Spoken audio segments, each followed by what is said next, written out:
ಸ್ನೇಹಿತರೆ, ಆತ್ಮೀಯರೇ, ನಾವು ಈಗಾಗಲೇ ಪೀನಿಯಲ್ ಗ್ಲ್ಯಾಂಡ್ ಬಗ್ಗೆ 2 ಸಂಚಿಕೆಗಳು ಕಂಪ್ಲೀಟ್ ಮಾಡ್ಕೊಂಡಿದ್ವಿ. ಪೀನಿಯಲ್ ಗ್ರಂಥಿ ಅನ್ನೋದು ಅದೇ ಮೂರನೇ ಕಣ್ಣು ಅಂತ ನಾವು ತಿಳ್ಕೊಂಡಿದ್ವಿ. ಸೊ ಇದರಲ್ಲಿ ಇನ್ನೂ ಹೆಚ್ಚು ಮಾಹಿತಿ ಇದೆ, ಹೆಚ್ಚು ಜ್ಞಾನ ಇದೆ. ನಾವು ತಿಳ್ಕೊಬೇಕಾಗಿರೋದು ಪ್ರಧಾನವಾಗಿ ಏನಂದ್ರೆ ಏಜಿಂಗ್ ಪ್ರಾಸೆಸ್ ಅಂತ ನೋಡಕ್ ಹೋದ್ರೆ ನಮ್ಗೆಲ್ಲರೂ ಗೊತ್ತಿರೋ ವಿಷಯ, ಒಂದು 5 ವರ್ಷ 7 ವರ್ಷವರೆಗೂ ಪ್ರತಿ ಮಾನವನಲ್ಲಿ ಈ ಪೀನಿಯಲ್ ಗ್ರಂಥಿ ಅಂದ್ರೆ ಮೂರನೇ ಕಣ್ಣು ಉತ್ಪನ್ನ ಆಗೇ ಇರ್ತದೆ. ಅಂದ್ರೆ ಅದು ಸಕ್ರಿಯಗೊಳಿಸ್ಕೊಂಡೇ ಇರ್ತದೆ, ಕೆಲಸ ಮಾಡ್ತಾ ಇರ್ತದೆ, ಅವ್ರಿಗೆಲ್ಲ ವಿಷಯಗಳು ಗೊತ್ತಾಗ್ತಾ ಇರ್ತದೆ. ಅವರು ಒಂದು ದೇವರ ಲಕ್ಷಣಗಳು ಅವರಲ್ಲಿ ಇರ್ತದೆ. ಅವರೇ ದೇವರು, ಆಲ್ ಚಿಲ್ಡ್ರನ್ ಆರ್ ಗಾಡ್ ಅಂತ ನಾವು ಇದೆಲ್ಲ ತಿಳ್ಕೊಂಡಿದ್ವಿ ಅಲ್ವಾ. ಸೊ ಅಂದ್ರೆ ಏನಿದು ಹೋಗ್ತಾ ಹೋಗ್ತಾ ಯಾಕೆ ಮುಚ್ಚೋಗಿದೆ, ಅದು ಪ್ರಧಾನವಾಗಿರೋದು. ಅಂದ್ರೆ ನಾವು ಅನ್ಕೊಂಡಿದ್ದ ಪ್ರಕಾರ ಒಂದು 5 ಇಂದ 6 ವರ್ಷವರೆಗೂ ಮಾತ್ರ ಈ ಸೃಷ್ಟಿ ಈ ಮೂರನೇ ಕಣ್ಣು ಕೊಡತ್ತೆ, ತದನಂತರ ಅದು ಮುಚ್ಚೋಗತ್ತೆ ಅಂತ ಅನ್ಕೊಂಡಿದೀವಿ. ಆದ್ರೆ ಆ ರೀತಿಯಲ್ಲಿ ಅಲ್ಲ. ಏನಾಗಿದೆ, ಇದ್ರ ಬಗ್ಗೆ ಹೆಚ್ಚು ಸಂಶೋಧನೆ ಮಾಡಿದ್ರೆ ನಮ್ಮ ಅರ್ಥ ಮಾಡ್ಕೋಬೇಕಾದ ವಿಷಯಗಳು ತುಂಬಾ ಇದೆ.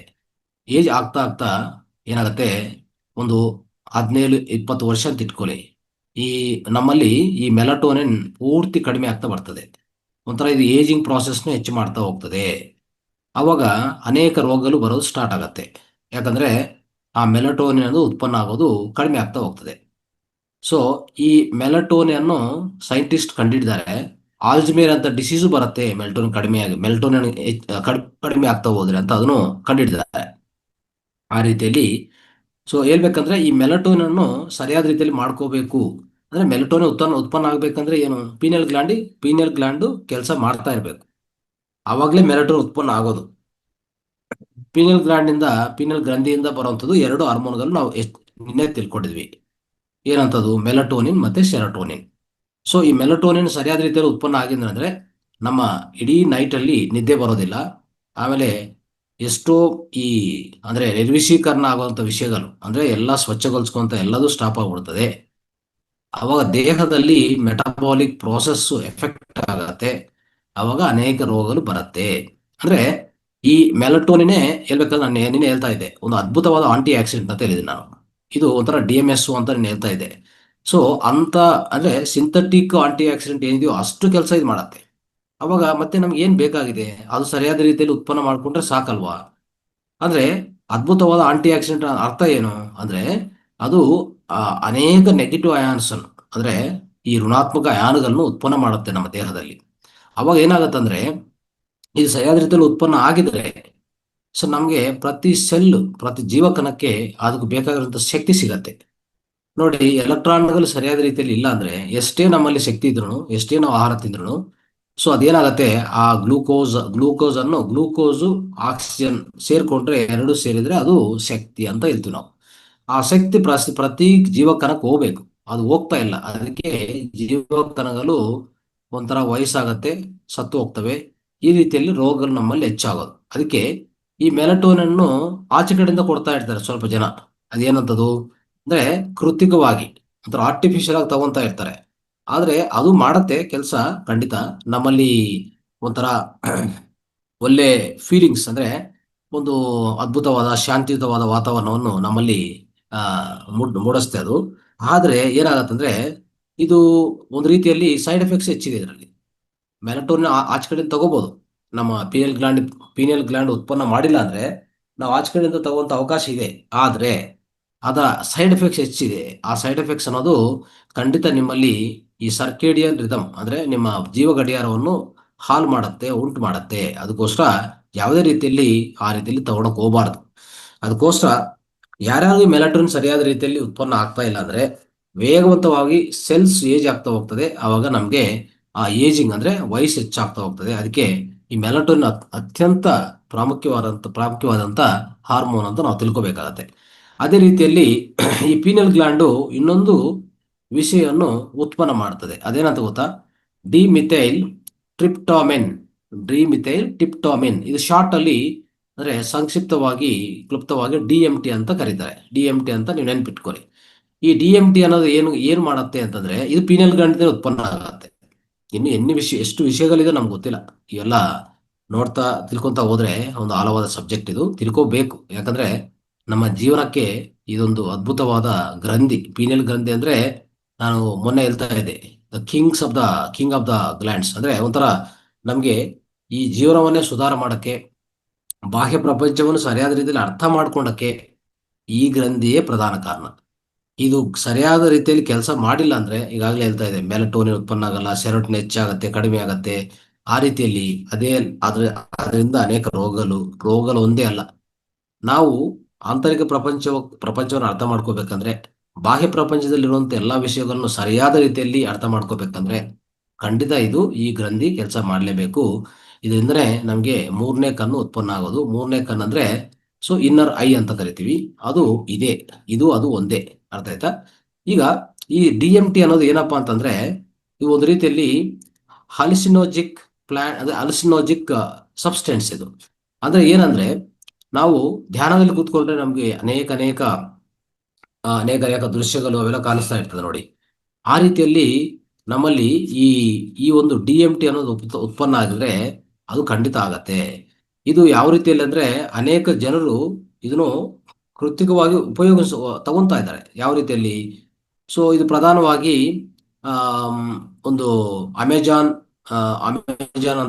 ಅಮೆಜಾನ್ ಅಂತ ಪ್ರದೇಶದಲ್ಲಿ ಈ ಆಯುಷ್ಕಾ ಅಂತ ಆ, ಒಂದು ಪ್ರಧಾನ ರಿಚುವಲ್ಸ್ ಮಾಡ್ತಾರೆ.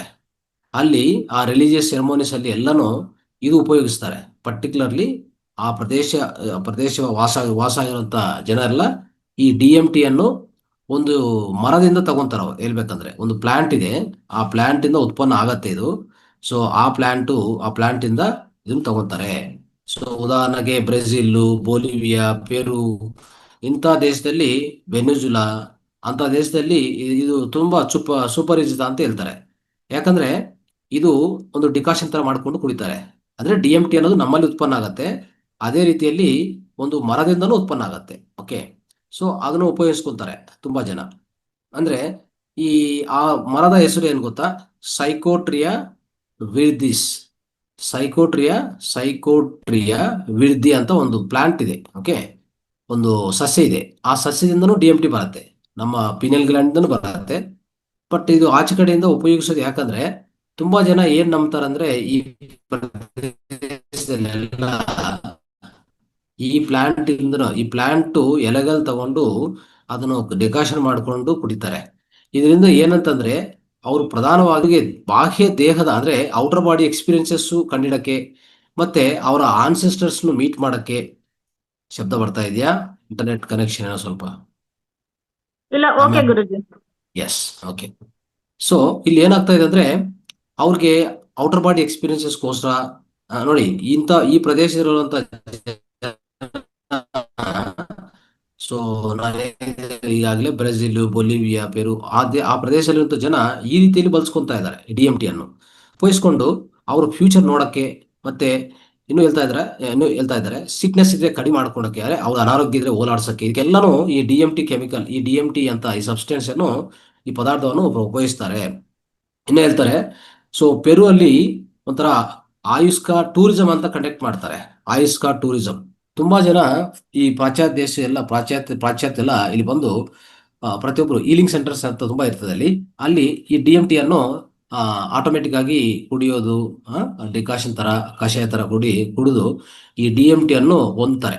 ಇದೇನಂತ ಹೇಳ್ತಾರೆ ಅಂದ್ರೆ, ಇಂಗ್ಲಿಷ್ ಅಲ್ಲಿ ಸ್ಪಿರಿಟ್ ಮಾಲಿಕ್ಯೂಲ್ ಅಂತ ಹೇಳ್ತಾರೆ. ಸ್ಪಿರಿಟ್ ಮಾಲಿಕ್ಯೂಲ್ ಏನು ಇದು ಮಾಡತ್ತೆ ಅಂತಂದ್ರೆ, ಇದು ಆಲಿಸಿನೋಜೆನಿಕ್ ನ್ಯೂರೋ ಟ್ರಾನ್ಸ್ಮಿಟರ್. ಇದು ನಮ್ಮ ದೇಹದಲ್ಲಿ ಒಂದು ರಿಕ್ ಸ್ಟ್ರಾಸ್ಮೆನ್ ಅಂತ ಒಬ್ರು ರಿಸರ್ಚ್ ಮಾಡಿ ಏನು ಕಂಡಿಡ್ತಾರೆ ಅಂದ್ರೆ, ಈ ಮಾಲಿಕ್ಯೂಲು ನಮ್ಮ ದೇಹದಲ್ಲಿ ಹರಿತಾ ಇದ್ರೆ ನಮ್ಗೆ ಮೆಡಿಟೇಟಿವ್, ಅಂದ್ರೆ ಒಂಥರ ಧ್ಯಾನದಲ್ಲಿ ಕೂತ್ಕೊಂಡ್ರೆ ಎಕ್ಸ್ಪೀರಿಯನ್ಸ್ ಸಿಗತ್ತಲ್ಲ, ಸ್ಪಿರಿಚುವಲ್ ಎಕ್ಸ್ಪೀರಿಯನ್ಸ್, ಅದೊಂದು ನಿಯರ್ ಡೆತ್ ಎಕ್ಸ್ಪೀರಿಯನ್ಸ್, ಅಂದ್ರೆ ಸಾವು ಹತ್ರ ಹೋಗುವಾಗ ಬರುವಂತ ಎಕ್ಸ್ಪೀರಿಯನ್ಸ್, ಅಂತ ಎಕ್ಸ್ಪೀರಿಯನ್ಸ್ ಎಲ್ಲ ಪಡೆಯುವಂತ ಅವಕಾಶ ಇದೆ ಅಂತ ಹೇಳ್ಬಿಟ್ಟು ಹೇಳ್ತಾ ಇರ್ತಾರೆ. ಅದಕ್ಕೆ ಸೊ ಈ DMT ಅನ್ನೋದು ಅಷ್ಟು ಮುಖ್ಯವಾದ ಕೆಮಿಕಲ್, ಅಂದ್ರೆ ಆ ಮುಖ್ಯವಾದ ಸಬ್ಸ್ಟೆನ್ಸ್ ಆಗತ್ತೆ. ಅದು ಪ್ರಧಾನವಾಗಿ ನಮ್ಮ ಪಿನಿಯಲ್ ಗ್ಲ್ಯಾಂಡ್ ಉತ್ಪನ್ನ ಆಗ್ತಾ ಇರ್ತದೆ.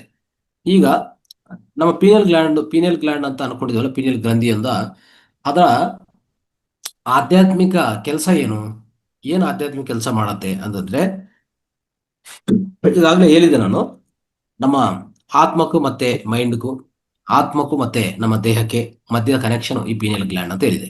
ಅಂದ್ರೆ ನಮ್ಮ ಬಾಹ್ಯ ಪ್ರಪಂಚಕ್ಕೆ ಅಂತರ ಪ್ರಪಂಚಕ್ಕೆ ಮಧ್ಯ ಕನೆಕ್ಷನ್ನೇ ಈ ಪೀನಿಯಲ್ ಗ್ಲ್ಯಾಂಡ್ ಅಂತ ಹೇಳ್ಬೋದು. ಈಗ ನಮ್ಮ ಎರಡು ಕಣ್ಣುಗಳು, ಬಾಹ್ಯ ಕಣ್ಣುಗಳು ಏನ್ ಮಾಡುತ್ತೆ, ಬಾಹ್ಯ ಪ್ರಪಂಚವನ್ನು ನೋಡುತ್ತೆ, ಅರ್ಥ ಮಾಡ್ಕೊಂತವೆ, ಎಲ್ಲಾನು ಗ್ರಹಿಸ್ತಾ ಇರ್ತದೆ. ಅದೇ ಈ ಮೂರನೇ ಕಣ್ಣು ಏನ್ ಮಾಡುತ್ತೆ, ಪೀನಿಯಲ್ ಗ್ರಂಥಿ ಅಂದ್ರೆ ನಮ್ಮಲ್ಲಿರುವಂತ ಆಂತರಿಕ ಪ್ರಪಂಚಕ್ಕೆ ಹೋಗುತ್ತೆ. ಆಂತರಿಕ ಪ್ರಪಂಚದಲ್ಲಿ ನೋಡೋದು, ಕೇಳಿಸ್ಕೊಂಡೋದು, ಅದರ ಅರ್ಥ ಮಾಡ್ಕೊಂಡೋದು, ಅಂದ್ರೆ ನಾವು ಹೇಳ್ತೀವಿ ಎಥಿರಿಯಲ್ ವರ್ಲ್ಡ್ ಅಂತ ಹೇಳ್ತೀವಿ, ಇನ್ನರ್ ವರ್ಲ್ಡ್ ಅಂತ ಹೇಳ್ತೀವಿ ನಾವು, ಅಂತರ ಪ್ರಪಂಚ. ಅದನ್ನ ಅರ್ಥ ಮಾಡ್ಕೊಂಡಕ್ಕೆ ಈ ಕಣ್ಣು ಬೇಕೇ ಬೇಕು, ಅಂದ್ರೆ ಮೂರನೇ ಕಣ್ಣು ಬೇಕು, ಅದೇ ಪೀನಿಯಲ್ ಗ್ರಂಥಿ ಅಂತ ಹೇಳ್ಬೋದು. ಅದಕ್ಕೆ ಸೊ ನಮ್ಮ ಸುತ್ತು ಇರುವಂತ ಪ್ರಪಂಚವನ್ನು ಸರಿಯಾದ ರೀತಿಯಲ್ಲಿ ಅರ್ಥ ಮಾಡಿಕೊಂಡು ಅದರ ಅರ್ಥವನ್ನು ಸರಿಯಾಗಿ ತಿಳ್ಕೊಂಡಕ್ಕೆ, ಈಗ ನೋಡಿ, ನಾವೆಷ್ಟೋ ಜನ ನೋಡ್ತಾ ಇರ್ತೀವಿ, ಅವರು ಶ್ರೀಮಂತರು, ಸೊ ಆ ರೀತಿಯಲ್ಲಿ ಅವರು ದೊಡ್ಡ ಒಂದು ಸ್ಥಿತಿಯಲ್ಲಿದ್ದಾರೆ. ಈ ಬಾಹ್ಯ ಪ್ರಪಂಚ ನೋಡುವಾಗ ಅನೇಕ ಆಸ್ತಿ ಪಾಸ್ತಿಗಳು ಮತ್ತೆ ಅನೇಕ ಈ ನೋಡ್ತಾ ಇರ್ತೀವಿ, ಎಷ್ಟೋ ಸಂಘಟನೆಗಳು ದುರ್ಘಟನೆಗಳು ಆಗ್ತಾ ಇರ್ತವೆ. ಪ್ರತಿಯೊಂದು ನೋಡುವಾಗ ನಮ್ಗೇನಂದ್ರೆ ಅದು ಮೇಲ್ನೋಟಕ್ಕೆ ಅರ್ಥ ಆಗೋದು, ಓ ಇಷ್ಟೆಲ್ಲ ಆಗ್ತಾ ಇದೆಯಲ್ಲ ಅಂತಂದ್ರೆ ಒಂದು ಬಾಹ್ಯ ಪ್ರಪಂಚ, ಬಾಹ್ಯ ಕಣ್ಣುಗಳಿರೋರ್ಗೆ ಅದು ಮಾತ್ರ ಕಾಣಿಸ್ತದೆ. ಆಂತರಿಕ ಪ್ರಪಂಚ, ಆಂತರಿಕ ಕಣ್ಣಿರೋರಿಗೆ ಅದರ ನಿಜವಾದ ಅರ್ಥ ಗೊತ್ತಾಗತ್ತೆ. ಅಂದ್ರೆ ಪ್ರತಿಯೊಂದು ಅವ್ರಿಗೆ ತಿಳಿತಾ ಇರ್ತದೆ, ಅಂದ್ರೆ ಅವ್ರ ಇನ್ನರ್ ಅವ್ರಿಗೆ ಹೇಳ್ತಾ ಇರ್ತದೆ ಇದರ ಅರ್ಥ ಏನು, ಎಲ್ಲ ಅರ್ಥ ಆಗ್ತದೆ. ಅಂದ್ರೆ ಇದಕ್ಕೂ ಬೇಕಾಗಿರೋದು ನಮ್ಮ ಪೀನಿಯಲ್ ಗ್ಲ್ಯಾಂಡ್ ಸರಿಯಾದ ರೀತಿಯಲ್ಲಿ ಕೆಲಸ ಮಾಡಬೇಕು. ಇಲ್ಲ ಅಂತಂದ್ರೆ ನಿಮ್ಮ ಬಾಹ್ಯ ಪ್ರಪಂಚದಲ್ಲಿ ಆಗ್ತಾರಂತ ಈ ಮೆಟೀರಿಯಲ್ ಥಿಂಗ್ಸ್ ಏನಿದೆಯೋ, ಈ ಪ್ರಾಪಂಚಿಕ ವಿಷಯಗಳೇನಿದೆಯೋ ಅದರ ಸರಿಯಾದ ರೀತಿಯಲ್ಲಿ ಅರ್ಥ ಆಗಲ್ಲ, ಅದರ ನಿಜವಾದ ಅರ್ಥ ಆಗಲ್ಲ, ನಾವು ಆ ಮಾಯದಲ್ಲಿ ಒಳಗಾಗ್ತೀವಿ. ಅದೇ ಈ ಆಂತರಿಕ ಕಣ್ಣು, ಈ ಇನ್ನರ್ ಐ ಅಂತ ಇದೆಯೋ, ಈ ಮೂರನೇ ಕಣ್ಣು ಪೀನಿಯಲ್ ಗ್ಲ್ಯಾಂಡ್ ಇದ್ರೆ ಖಂಡಿತ ಅದ್ಭುತ ರೀತಿಯಲ್ಲಿ ನಾವು ಅರ್ಥ ಮಾಡ್ಕೋತೀವಿ. ಸೊ ಯಾವುದೇ ತೊಂದರೆಗಳು ಆಗೋದಿಲ್ಲ. ಅದಕ್ಕೆ ಸೊ ಇದೇನಾಗತ್ತಂದ್ರೆ ನಿಜವಾದ ರೀತಿಯಲ್ಲಿ ನೋಡಿದ್ರೆ ಈ ಪೀನಿಯಲ್ ಗ್ಲ್ಯಾಂಡ್ ಹೋಗ್ತಾ ಹೋಗ್ತಾ ಇದು ಹೆಚ್ಚಾಗತ್ತೆ, ಕಡಿಮೆ ಆಗತ್ತೆ ನಮ್ಮಲ್ಲಿ. ಅಂದ್ರೆ ಪೀನಿಯಲ್ ಗ್ಲ್ಯಾಂಡ್ ಉತ್ಪನ್ನ ಆಗೋದು, ಅದ್ರ ಸರಿಯಾದ ರೀತಿಯಲ್ಲಿ ಕೆಲಸ ಮಾಡೋದು ಒಂದು ರೀತಿಯಲ್ಲಿ ಹೆಚ್ಚು ಕಮ್ಮಿ ಆಗ್ತಾನೆ ಇರ್ತದೆ. ಇದು ನಮಗೆ ಅರ್ಥ ಆಗಲ್ಲ. ಹೋಗ್ತಾ ಹೋಗ್ತಾ ಸ್ವಲ್ಪ ಇಯರ್ಸ್ ಹೋಗುವಾಗ, ನಾನು ಹೇಳ್ತಾ ಇದ್ದಿಲ್ಲ, ಒಂದು 5-6 ವರ್ಷ 7 ವರ್ಷ ಇರುವಾಗ ಅಲ್ಲಿಂದ ಏನಾಗತ್ತಂದ್ರೆ ಹೋಗ್ತಾ ಹೋಗ್ತಾ ಪೂರ್ತಿ ನಾವು ಅದು ಕಲ್ಕೊಂತೀವಿ. ಯಾವ ರೀತಿಯಲ್ಲಿ ಅಂದ್ರೆ ನಮ್ಗೆ ಈ ಆಧ್ಯಾತ್ಮಿಕ ಆಧ್ಯಾತ್ಮಿಕ ಬಗ್ಗೆ ಏನು ಒಲಪಿರಲ್ಲ, ಮತ್ತೆ ಈ ಪ್ರಜ್ಞಾದ ಬಗ್ಗೆ ಅರ್ಥನ ಆಗೋದಿಲ್ಲ. ಎಲ್ಲಾನು ಮರ್ತಿ ಓನ್ಲಿ ಬಾಹ್ಯ ಪ್ರಪಂಚದಲ್ಲಿ ತೊಡಗಿಸ್ಕೊಂತೀವಿ. ನೋಡಿ ಈ ರೀತಿಯಲ್ಲಿ ಆಗತ್ತೆ. ಅಂದ್ರೆ ಇದು ಈ ಪೀನಿಯಲ್ ಗ್ಲ್ಯಾಂಡ್ ಆಕ್ಟಿವೇಟ್ ಆಗಿದ್ರೆ ಇಷ್ಟೆಲ್ಲ ಶಿಫ್ಟ್ ಇನ್ ದ ಕಾನ್ಸಿಸ್ಟೆನ್ಸ್ ಅಂತ ಹೇಳ್ಬೋದು. ಅಂದ್ರೆ ನಿಮ್ಮಲ್ಲಿರುವಂತ ಈ ಪ್ರಜ್ಞಾ ಮನಸ್ಸು, ಆ ಪ್ರಜ್ಞೆ ಏನಿದೆಯೋ ಒಂಥರ ಶಿಫ್ಟ್ ಆಗತ್ತೆ, 360 ಶಿಫ್ಟ್ ಆಗತ್ತೆ. ಅಂದ್ರೆ ಆಂತರಿಕದಲ್ಲಿ ನೀವು ಆಂತರಿಕದಲ್ಲಿರುವಂತ ಎಲ್ಲಾ ವಿಷಯಗಳನ್ನ ಅರ್ಥ ಮಾಡ್ಕೊಂಡು ಆ ರೀತಿಯಲ್ಲಿ ಬಾಹ್ಯದಲ್ಲಿ ನಡೆಯುವಂತ ಎಲ್ಲಾ ವಿಷಯಗಳು ನಿಮ್ಗೆ ಅರ್ಥ ಆಗತ್ತೆ. ಯಾವುದು ನಿಮ್ಗೆ ತೊಂದರೆ ಅನ್ಸಲ್ಲ. ತಾಳ್ಮೆ, ಸಹನೆ, ಸೇವಾ, ಧರ್ಮ ಪಾಲನೆ, ಪ್ರತಿಯೊಂದು ನೀವು ಆಟೋಮೆಟಿಕ್ ಆಗಿ ಮಾಡ್ತಾ ಹೋಗ್ತೀರಾ. ಸೊ ಅವಾಗ ನಮ್ಮ ಜೀವನದಲ್ಲಿ ಅದ್ಭುತವಾದ ಆನಂದ, ಯಾವುದೇ ತೊಂದರೆಗಳಾಗಲ್ಲ. ಸೊ ನಾವು ಇದಕ್ಕೆಲ್ಲ ಕಾರಣ ಈ ಪೀನಿಯಲ್ ಗ್ಲ್ಯಾಂಡ್ ಸ್ಟ್ರೆಂತ್ ಮಾಡ್ಕೊಂಡೋದು, ಅದನ್ನು ವೀಕ್ ಆಗಕ್ಕೆ ಬಿಡಬಾರದು. ಓಕೆ, ಯಾಕೆ ವೀಕ್ ಆಗತ್ತೆ, ನಾನು ಕಾರಣಗಳು ಹೇಳ್ತೀನಿ. ಓಕೆ, ನಾವು ಅನ್ಕೊಂಡೋದು ಪೀನಿಯಲ್ ಗ್ರಂಥಿ ವೀಕ್ ಆಗ್ತಾ ಇದೆ, ಅದಕ್ಕೆ ನಾನು ನೋಡ್ತಾ ಇರ್ತೀವಲ್ಲ, ತುಂಬಾ ಜನ ಹೆಣ್ಮಕ್ಳಾಗ್ಬೋದು ಗಂಡ್ ಮಕ್ಳಾಗ್ಬೋದು, ಒಂದು ಶ್ರೀಮಂತ ಕುಟುಂಬದಿಂದ ಬರ್ತಾರೆ, ಅವ್ರು ಕಳ್ತನ ಮಾಡ್ತಾ ಇರ್ತಾರೆ. ಏನಪ್ಪಾ ಈ ಹುಡುಗಕ್ಕೆ ಇಷ್ಟೆಲ್ಲ ದುಡ್ಡಿದೆಲ್ಲ, ಅವ್ನು ಯಾಕೆ ಈ ತರ ಬಿಹೇವ್ ಮಾಡ್ತಾನೆ ಅಂತ ನೋಡಕ್ ಹೋದ್ರೆ ಪೀನಿಯಲ್ ಗ್ಲ್ಯಾಂಡ್ ಕೆಲಸ ಮಾಡ್ತಾ ಇಲ್ಲ, ಅಷ್ಟೇ ಆಗೋದು. ಕಾರಣ ಇದೆ. ಅಂದ್ರೆ ಒಂದು ಶ್ರೀಮಂತ ಕುಟುಂಬದಲ್ಲಿ ಒಂದು ಹುಡುಗ ಇದ್ದಾನೆ, ಅವನು ಸ್ಕೂಲೋ ಕಾಲೇಜಲ್ಲಿ ಇನ್ನೊಬ್ಬನ ಫೋನೋ ಇಲ್ಲಾಂದ್ರೆ ಇನ್ನೊಬ್ಬನ ಯಾವುದೋ ಒಂದು ಕಳ್ತನ ಮಾಡ್ತಾನೆ. ನೋಡಿ ಅಲ್ಲಿ ಏನು ಅವನ್ ತಪ್ಪಿದೆಯಾ ಅಂತಂದ್ರೆ ಅವನ್ ತಪ್ಪಲ್ಲ. ಆ ಪೀನಿಯಲ್ ಗ್ಲ್ಯಾಂಡ್ ಪ್ರಚೋದನ ಆಗಿಲ್ಲ, ಪೀನಿಯಲ್ ಗ್ಲ್ಯಾಂಡ್ ಕೆಲಸ ಮಾಡ್ತಾ ಇಲ್ಲ. ಒಂಥರ ಅದು ಕಮ್ಮಿ ಕೆಲಸ ಮಾಡೋದು, ಹೆಚ್ಚು ಕೆಲಸ ಮಾಡೋದು, ಇದ್ರ ರೀತಿಯಲ್ಲಿ ಆಗ್ತಾ ಇರ್ತದೆ. ಸೊ ಇದನ್ನು ಸರಿಯಾದ ರೀತಿಯಲ್ಲಿ ಸಕ್ರಿಯಗೊಳಿಸ್ಕೋಬೇಕಂತ ನಾನು ಎಷ್ಟೋ ಸರಿ ಹೇಳ್ತಾ ಇದ್ದೆ. ಅಂದ್ರೆ ಈ ರೀತಿಯಲ್ಲಿ ಅವರ ಅವಲಕ್ಷಣಗಳು ಅವ್ರ ಒಳಗಡೆ ಬರ್ತಾ ಇದೆ ಅಂದ್ರೆ ಈ ಪೀನಿಯಲ್ ಗ್ರಂಥಿ ಅಂದ್ರೆ ಅರ್ಥ ಮಾಡ್ಕೊಳ್ಳಿ ನೀವು. ನಾವು ಅವ್ರನ್ನ ಬ್ಲೇಮ್ ಮಾಡೋದೇನು ಬೇಕಾಗಿಲ್ಲ, ಅವ್ರಿಗೆ ಗೊತ್ತಿಲ್ಲ ಮನೆಯಲ್ಲಿ ಪೀನಿಯಲ್ ಗ್ಲ್ಯಾಂಡ್ ಆಕ್ಟಿವೇಟ್ ಮಾಡೋದು ಅಂತಂದ್ರೆ. ನಾವು ಇದಕ್ಕೆ ಮುಂಚೆ ಹೇಳಿದೀವಿ, ಇಲ್ಲಿ ಈ ಬೆರಳಲ್ಲಿ 3-4 ಪಾಯಿಂಟ್ಸ್, 3 and 4 ಪಾಯಿಂಟ್ಸ್ ಆಕ್ಯುಪ್ರೆಷರ್ ತೋರಿಸ್ತಾ ಇದ್ದೆ. ಅದನ್ನು ಸರಿಯಾದ ರೀತಿಯಲ್ಲಿ ಪ್ರತಿನಿತ್ಯ ಆಕ್ಟಿವೇಟ್ ಮಾಡ್ಕೊಂತ ಹೋದ್ರೆ, ಸೊ ಪ್ರತಿಯೊಬ್ಬರು ಮಕ್ಕಳಲ್ಲಿ ದೊಡ್ಡವರಲ್ಲಿ ಈ ಪೀನಿಯಲ್ ಗ್ಲ್ಯಾಂಡ್ ಏನಾಗುತ್ತೆ, ಅದಕ್ಕೆ ಆಕ್ಟಿವೇಶನ್ ಬರುತ್ತೆ, ಅಲ್ಲಿ ಶಕ್ತಿ ಪ್ರವಾಹ ಆಗಿ ಆ ಪೀನಿಯಲ್ ಗ್ರಂಥಿಯನ್ನು ಆಕ್ಟಿವೇಶನ್ ಮಾಡ್ಕೊಂಡ್ರೆ ಸಕ್ರಿಯಗೊಳಿಸ್ಕೊಳ್ಳೋ ಅವಕಾಶ ನಮ್ಗಿದೆ. ಆದ್ರೆ ಎಷ್ಟು ಜನ ಪಾಲನೆ ಮಾಡ್ತೀರಾ, ಎಷ್ಟು ಜನ ಪಾಲನೆ ಮಾಡ್ತಾ ಇದ್ರ, ಈಗಾಗಲೇ ತಿಳ್ಕೊಂಡ್ರವ್ರು ಪಾಲನೆ ಮಾಡ್ತಾ ಇದ್ರ ಅಂದ್ರೆ ಇಲ್ಲ. ಆ ರೀತಿಯಲ್ಲಿ ನಮ್ಮ ಜೀವನ ಇದೆ ಸ್ನೇಹಿತರೆ. ಅದಕ್ಕೋಸ್ಕರ ಎಷ್ಟೆಲ್ಲ ನಮ್ಗೆ ತೊಂದರೆಗಳಾಗ್ತಾ ಇದೆ. ಅದಕ್ಕೋಸ್ಕರ ಈ ಪೀನಿಯಲ್ ಗ್ಲ್ಯಾಂಡ್ ಸರಿಯಾದ ರೀತಿಯಲ್ಲಿ ಸಕ್ರಿಯಗೊಳಿಸ್ಕೊಳ್ಳಿ. ಸೊ ನಿರ್ಮಲ ನಿಶ್ಚಲವಾದ ಜೀವನ, ಆನಂದವಾದ ಜೀವನ, ಆರೋಗ್ಯಕರ ಜೀವನ, ಯಾವುದೇ ಅಂದ್ರೆ ಅವಲಕ್ಷಣಗಳು ಬರೋದಿಲ್ಲ. ನೆಗೆಟಿವ್ ಥಾಟ್ಸು, ನೆಗೆಟಿವ್ ಹೆಚ್ಚು ನಮ್ಮಲ್ಲಿ ನೆಗೆಟಿವ್ ಲಕ್ಷಣಗಳು ಹೆಚ್ಚು ಹೋಗಲ್ಲ, ಎಲ್ಲ ಕಡಿಮೆ ಆಗ್ತಾ ಹೋಗ್ತದೆ. ಒಂದು ರೀತಿಯಲ್ಲಿ ಶಾಂತಿ ಭಾವನ, ಕರುಣೆ, ಪ್ರೇಮೆ ಇವೆಲ್ಲ ಹೆಚ್ಚಾಗ್ತಾ ಹೋಗ್ತದೆ. ಅದಕ್ಕೆ ನೋಡ್ತಾ ಇರ್ತೀವಲ್ಲ, ಪೀನಲ್ ಗ್ರಂಥಿ ಆಕ್ಟಿವೇಟ್ ಆಗಿ ಈ ಮೂರನೇ ಕಣ್ಣಿರುವಂತ ವ್ಯಕ್ತಿಗಳನ್ನ ಅಬ್ಸರ್ವ್ ಮಾಡಿ ಒಂದ್ಸರಿ. ಅವರಲ್ಲಿ ಇರೋ ತಾಳ್ಮೆ, ಸಹನ, ಸೇವೆ, ಇದೆಲ್ಲ ನಮ್ಮ ಯೋಗಿಗಳೆಲ್ಲ ನೋಡ್ತಾ ಇರ್ತೀವಿ. ಯೋಗಿಗಳ ಹತ್ರ ಎಷ್ಟು ಕರುಣೆ ಇರ್ತದೆ. ದಿ ವರ್ಲ್ಡ್ ಆಫ್ ಕಂಪ್ಯಾಷನ್ ಅಂದ್ರೆ ದ ಹ್ಯೂಸ್ ಕಂಪ್ಯಾಷನ್. ದಯೆ ಅನ್ನೋದು ಅವರಲ್ಲಿರುವಂತ ದಯಾಗುಣ ಒಂದು ಅನಂತವಾದ ದಯಾಗುಣ ಇರ್ತದೆ. ಯಾಕಿರುತ್ತೆ? ಅವರಲ್ಲಿ ಪೀನಿಯಲ್ ಗ್ರಂಥಿ ಮೂರನೇ ಕಣ್ಣು ಉತ್ಪನ್ನ ಆಗಿದೆ, ವರ್ಕ್ ಆಗ್ತಾ ಇದೆ. ನಮಗೆ ಮುಚ್ಚೋಗಿದೆ. ಮುಚ್ಚುವ ಕಾರಣಗಳೇನು? ಅನೇಕ ಕಾರಣಗಳು. ನಾವು ಇಷ್ಟುವರೆಗೂ ನೋಡ್ತಾ ಇರ್ತೀವಿ, ಮಕ್ಕಳಾದ್ರೆ 5-6 ವರ್ಷವರೆಗೆ ಇರ್ತದೆ ಮೂರನೇ ಕಣ್ಣು, ಆಮೇಲೆ ಸ್ಟಾಪ್ ಆಗುತ್ತೆ, ಮುಚ್ಚೋಗುತ್ತೆ ಅಂತ. ಕರೆಕ್ಟ್. ಯಾಕಂದ್ರೆ ಈಗ ಯೋಗಿಗಳು, ಮುನಿಗಳು, ಋಷಿಗಳು ಅವ್ರು ತಿನ್ನೋ ಆಹಾರ ನೋಡಿ, ಅವ್ರ ಜೀವನ ಶೈಲಿ ನೋಡಿ, ಅವರ ವಿಧಿವಿಧಾನಗಳು ನೋಡಿ, ಎಲ್ ತುಂಬಾ ಒಂಥರ ಯುಕ್ತವಾಗಿರುತ್ತೆ. ಅದಕ್ಕೋಸ್ಕರನೇ ಅವರ ಮೂರನೇ ಕಣ್ಣು ಮುಚ್ಚೋಗಿಲ್ಲ. ನಮ್ಗೇನಾಗಿದೆ? ಹುಟ್ಟಿದೀವಿ, ಯಾರೋ ಅಂದ್ರೆ ಒಂದು 5-6 ವರ್ಷ ಆಯ್ತು, ಆಮೇಲೆ ಶಾಲೆಗಳು ಕಲಿಸಿದ್ದಾರೆ, ಅಂದ್ರೆ ಕಾಲೇಜ್ಗೆ ಹೋಗಿ ಶಾಲೆಗಳಿಗೆ ಹೋಗಿದ್ವಿ, ಶಾಲೆಯಿಂದ ಕಾಲೇಜ್ಗೆ ಹೋಗಿದ್ವಿ, ಎಲ್ಲ ಓಕೆ. ಅಲ್ಲಿ ಏನು ಹೇಳ್ತಾ ಇದ್ದಾರೆ? ಅಲ್ಲಿ ಆಹಾರದ ಬಗ್ಗೆ ನಿಯಮಗಳು ಗೊತ್ತಿಲ್ಲ, ಜೀವನ ಶೈಲಿ ಹೇಳೋದಿಲ್ಲ. ಹೆಂಗಂದ್ರೆ ಏನೇನು ಬೇಕೋ ಅದೆಲ್ಲ ಮಾಡ್ತಾ ಇರ್ತೀವಿ. ಆ ರೀತಿಯಲ್ಲಿ ಮಾಡಿದ್ರೆ ನಿಮ್ಮ ಮೂರನೇ ಕಣ್ಣು ಪೀನಿಯಲ್ ಗ್ರಂಥಿ ಸ್ಪೆಷಲಿ, ನಾನು ನಿನ್ನೆ ಹೇಳ್ತಾ ಇದ್ದೆ, ಅದರಲ್ಲಿ ಕ್ಯಾಲ್ಸಿಫಿಕೇಶನ್, ಮೆಗ್ನೀಷಿಯಂ ಈ ಎರಡಿದೆಲ್ಲ, ಈ ಎರಡರಿಂದ ಏನಾಗುತ್ತಂದ್ರೆ ನಿಧಾನವಾಗಿ ಈ ಪೀನಿಯಲ್ ಗ್ರಂಥಿ ಮುಚ್ಚೋಗ್ತಾ ಬರ್ತದೆ. 1.2 ಇಂಚ್ ಇರೋದು 0.2 ಇಂಚ್ಗೆ ಸೇರ್ತದೆ. ಅವಾಗ ಅದು ಕೆಲಸ ಮಾಡೋದಿಲ್ಲ ಅಂದ್ರೆ ನಮ್ಗೇನು ಗೊತ್ತಾಗಲ್ಲ. ಈ ಬಾಹ್ಯ ಪ್ರಪಂಚದಲ್ಲಿ ಹುಡುಕಾಟ, ದುಡ್ಡು ಸಂಪಾದನೆ, ಆ, ಕೀರ್ತಿ, ಪ್ರತಿಷ್ಠೆ, ಒಂದು ಯಾವುದು ಅಡ್ಡ ಬಂದ್ರೆ ಅದೆಲ್ಲ ಮಾಡ್ತಾ ಹೋಗೋದೆ. ಇದು ಮಾಡ್ಬೇಕಾ ಮಾಡಬಾರ್ದಾ, ನಮ್ಮಲ್ಲಿ ಅಂತರ ಪ್ರಜ್ಞೆ ಹೆಚ್ಚು ಮಾಡ್ಕೊಂಡದು, ಅದ್ರ ಬಗ್ಗೆ ಒಲಪೆ ಇರಲ್ಲ, ಎಲ್ಲ ಮುಚ್ಚೋಗತ್ತೆ ಸ್ನೇಹಿತರೆ. ಆಂತರಿಕ ಪ್ರಪಂಚ ಮುಚ್ಚೋಗತ್ತೆ ಪೀನಲ್ ಗ್ಲ್ಯಾಂಡ್ ಕೆಲಸ ಮಾಡಿಲ್ಲ ಅಂದ್ರೆ. ನೋಡಿ ಎಷ್ಟು ವಿಶಿಷ್ಟವಾದಿದು. ಅದಕ್ಕೆ ನಾನು ಹೇಳಿದೆ, ನಿಮ್ಮ ಇನ್ನರ್ ವರ್ಲ್ಡ್ಗೆ, ಆಂತರಿಕ ಪ್ರಪಂಚಕ್ಕೆ, ನಿಮ್ಮ ಬಾಹ್ಯ ಪ್ರಪಂಚಕ್ಕೆ ಮಧ್ಯೆ ಕನೆಕ್ಷನೇ ಈ ಪೀನಲ್ ಗ್ಲ್ಯಾಂಡ್. ಇದನ್ನು ನಾವು ಉಪಯೋಗಿಸ್ಕೋಬೇಕು ಅಂತ ನಾನು ಹೇಳ್ತಾ ಇದ್ದೆ. ಅದಕ್ಕೆ ಈ ಪೀನಲ್ ಗ್ರಂಥಿ ನಾವು ಸರಿಯಾದ ರೀತಿಯಲ್ಲಿ ನಮ್ಮ ಆಹಾರ ಪಾಲನೆ, ಜೀವನ ನಿಯಮಗಳು, ಮತ್ತೆ ನಾವು ತಿನ್ನೋ ಆಹಾರದ ಬಗ್ಗೆ ಅರಿವು ಏನು ಇಲ್ಲದೆ ಇಷ್ಟ ಪ್ರಕಾರ ಮಾಡ್ತಾ ಹೋದ್ರೆ ಇದು ಮುಚ್ಚೋಗುತ್ತೆ. ಅಂದ್ರೆ ಕ್ಯಾಲ್ಸಿಫಿಕೇಶನ್ ಹೆಚ್ಚಾಗಿ, ಕ್ಯಾಲ್ಸಿಫಿಕೇಶನ್ ಅಂದ್ರೆ ಆ ಕ್ಯಾಲ್ಸಿಯಂ ಅಂತ ಡಿಪಾಸಿಟ್ ಹೆಚ್ಚಾಗ್ತಾ ಆಗ್ತಾ ಹೋಗಿ ಅದನ್ನು ಮುಚ್ಚೋಗತ್ತೆ. ಅದು ಮುಚ್ಚೋಗಿದ ಮೇಲೆ ಮತ್ತೆ ತೆರೆಯೋದಿಲ್ಲ. ಅವಾಗ ತೆರಿಬೇಕಾದ್ರೆ ಏನ್ ಮಾಡ್ಬೇಕು? ನಾವು ಧ್ಯಾನ ಹೆಚ್ಚಾಗಿ ಮಾಡಬೇಕು. ಧ್ಯಾನ ಹೆಚ್ಚಾಗಿ ಮಾಡಿದ್ರೆ ಅವಾಗ ತೆರೆಯುವಂತ ಅವಕಾಶ ಇದೆ. ಆಯ್ತು. ಈ ಇದು ಈ ಮೂರನೇ ಕಣ್ಣು ಉತ್ಪನ್ನ ಆಗಿದ್ರೆ ಒಳ್ಳೆ ಒಳ್ಳೆ ಲಕ್ಷಣಗಳು ನಾನು ಮೊನ್ನೆ ಹೇಳ್ತಾ ಇದ್ದೆ ಕ್ಲಾಸಲ್ಲಿ. ಅಂದ್ರೆ ನಮಗೆ ಇಂಟ್ಯೂಷನ್ ಬರೋದಾಗ್ಲಿ, ಮೆಮರಿ ಪವರ್ ಕಾನ್ಸಂಟ್ರೇಷನ್ ಹೆಚ್ಚಾಗ್ತೀನಿ. ನೋಡ್ತಾ ಇದ್ರೆ ದೃಶ್ಯೀಕರಣ ಮಾಡುವಂಥದ್ದು, ಯಾವುದೇ ಒಂದು ವಿಷಯವನ್ನು ದೃಶ್ಯೀಕರಣ ಮಾಡಿದ್ರೆ ಗ್ಯಾರಂಟಿ ಆಗುತ್ತೆ.